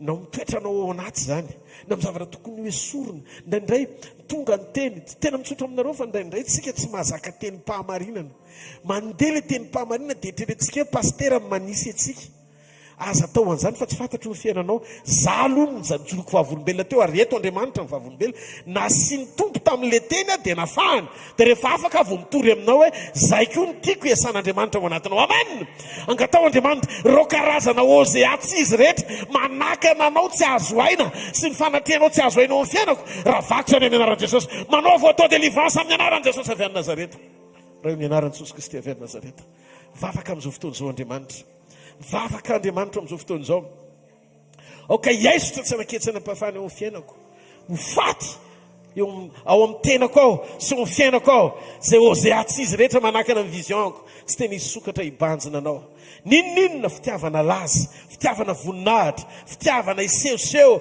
fitiavana fanompona ny fahasoavana fotsiny na fanompona ny asanao fotsiny na mifanompona ianao ny tokony hotompona fa tsy ny asanao na mifanomponanao ianao ny tokony hotompona ianao ny tokony apetrako lara-pamena amin'ity takarivo ity reo fana rehetra mandiso lalina ny fijoroko tsy ao amin'ny sitrapon'Andriamanitra ravana tsy anaketsana pahefana amin'ny anaran'i Jesosy Kristy avy any Nazareta manonona ho an'ny fiangonan'i Jesosy Kristy ninninona ozea rehetra orgueil avonavona fitiavatena ninninona fialonana reo endriky ny faharatsiana rehetra mbola mety salobona hitan'Andriamanitra fa sakana ozea tsy manokatra tsy mahatonga ny visionao hisokatra tsara ravana sy mpiteny zany androany arivo amin'ny anaran'i Jesosy Kristy avy any Nazareta roay amin'ny anaran'i Jesosy roay amin'ny anaran'i Jesosy roay amin'ny anaran'i Jesosy Kristy avy any Nazareta ninninona fana amin'ny fikitra eto an-tany amin'ny fahirana amin'ny fitiavatena amin'ny fitiavany ty nofo ty amin'ny fanirindratsa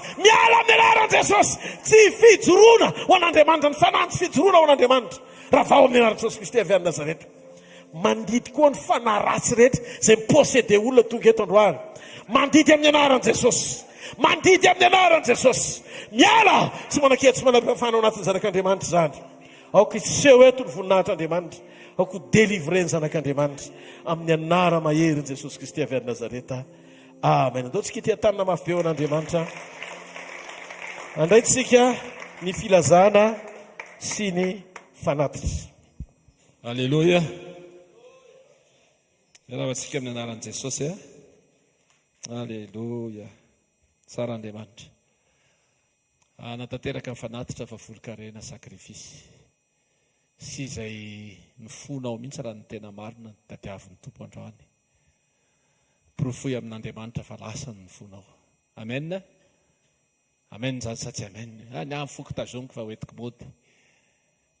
Meo azy ny fonao fa rehefa miara-mody aminao izy rehefa avy eo. Alleluia.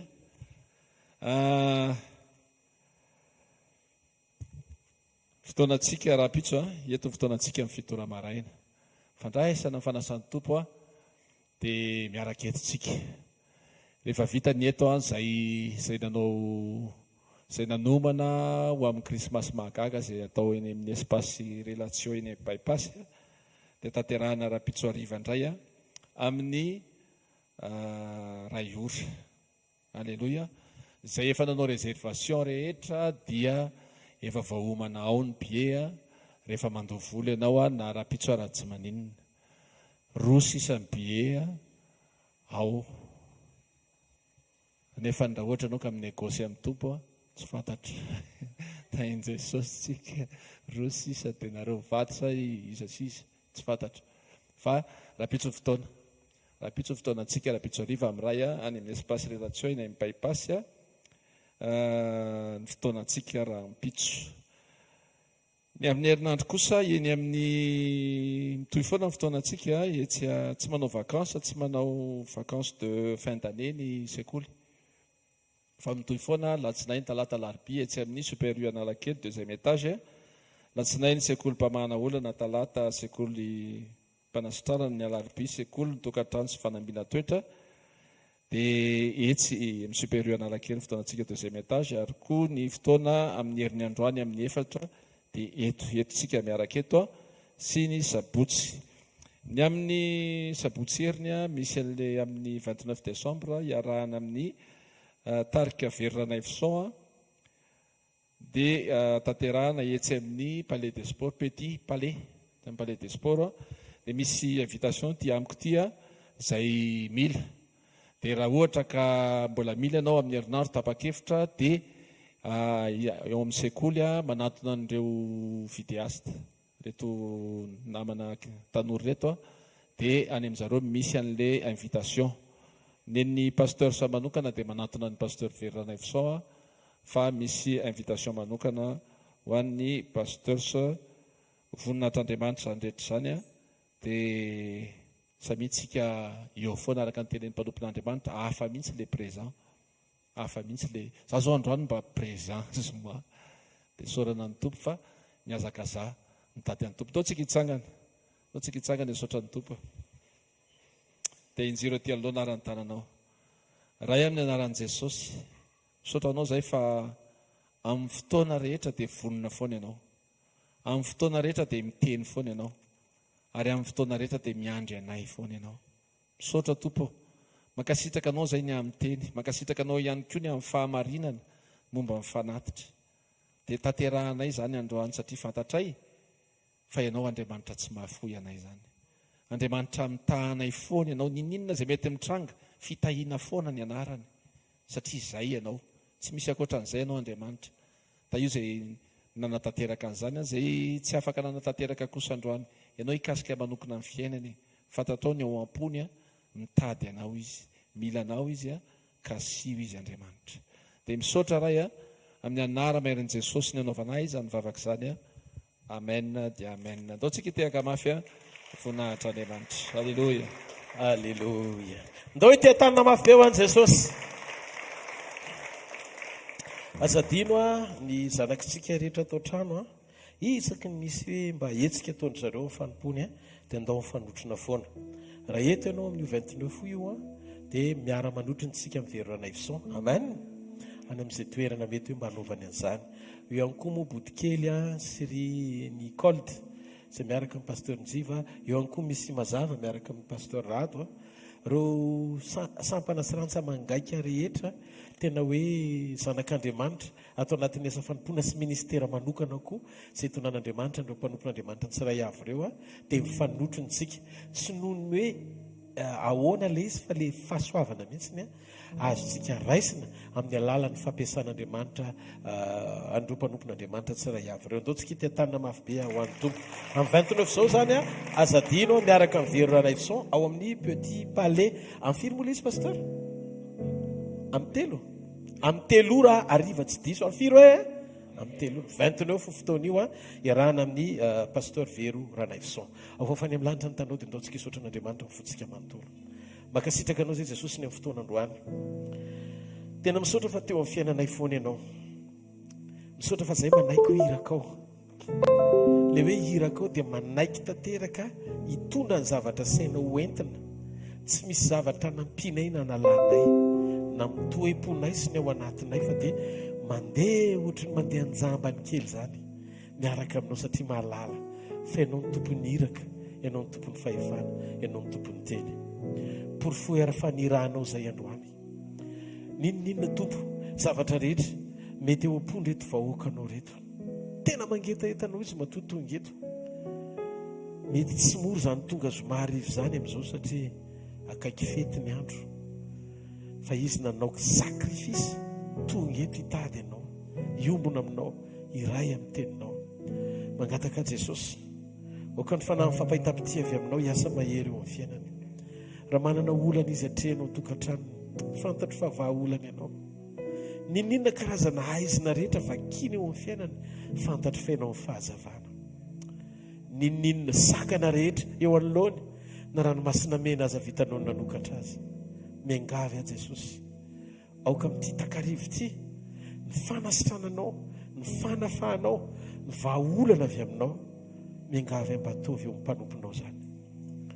Mino andro any arivo fianao nikasika ny aretina sy ny loharanona aretina rehetra izay zavatra impossible toy ny cancer vao nijono vavolombelona teo tonga dia nanjavina tsisy tsonina kely azy. Nataonao zany Andriamanitra. Mety nisy lalana nandehanana tsisy tsony ty me manomboka disoinao daholona ny diagnostika sy ny rehetrarehetra mba hanaporofona fa mifanasitranana tsy avy amin'ny olombelona fa avy aminao Andriamanitra irery ihany mandrakizay. Sotra ihany koa na tamin'ny vavolombelona izay nentin'ny pasteur Njivo teo na Mateo kely.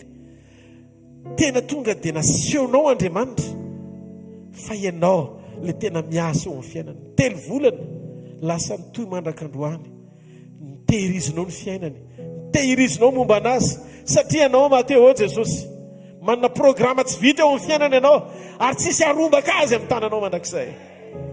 Sotra ihany koa ny amin'ireo rahalahy praita-po rehetra sy pasteur sa rehetra ato anatin'ny hiraka nitehirizanao anay nandritry ny taona amin'ny firaisampo fakatiavana. Misy fotoana izay tena tsy mifakafoy mihitsy Jesosy.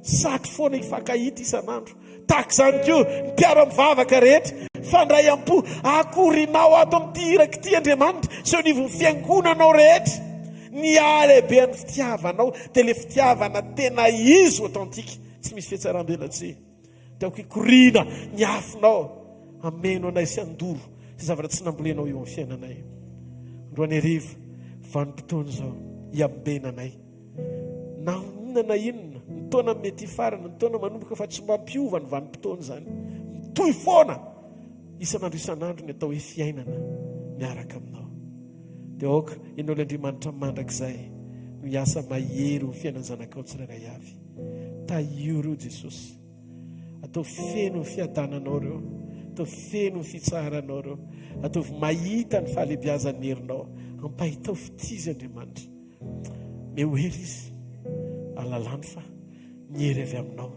no miaraka aminy ary tsy misy marombaka sy matohitra mandrakizay zany amin'ny anaran'i Jesosy tsofokiranonareo ambany tana mahery Andriamanitra sy ny fahasoavany mandana fa mitompopanareo naizanaiza misy anareo ninninona taonareo na mitenina amin'ny asa dia namarina anareo Andriamanitra ombanareo Andriamanitra hiaraka aminareo Andriamanitra ampahery anareo Andriamanitra ampahita fitianareo Andriamanitra amany olanareo Andriamanitra ary ijoro izy ho Andriamanitra sary-piaro mitantana sy mitahiry anareo mandra-piaviny eny amin'ny rahoanlanitra hitanareo ny Jehovah ka hiaro anareo mamirapiratra ny tavany aminareo ny Jehovah ka mindra fo aminareo anandratra ny tavany aminareo ny Jehovah ka amenareo fiadanana amin'ny anara mahery Jesosy Kristy velona masina manan-kery avy any Nazareta amen. Zareo fahasoavana fa ny fahasoavan'Andriamanitra no matoy izao fa ny fahasoavan'Andriamanitra no matoy izao anareo amen.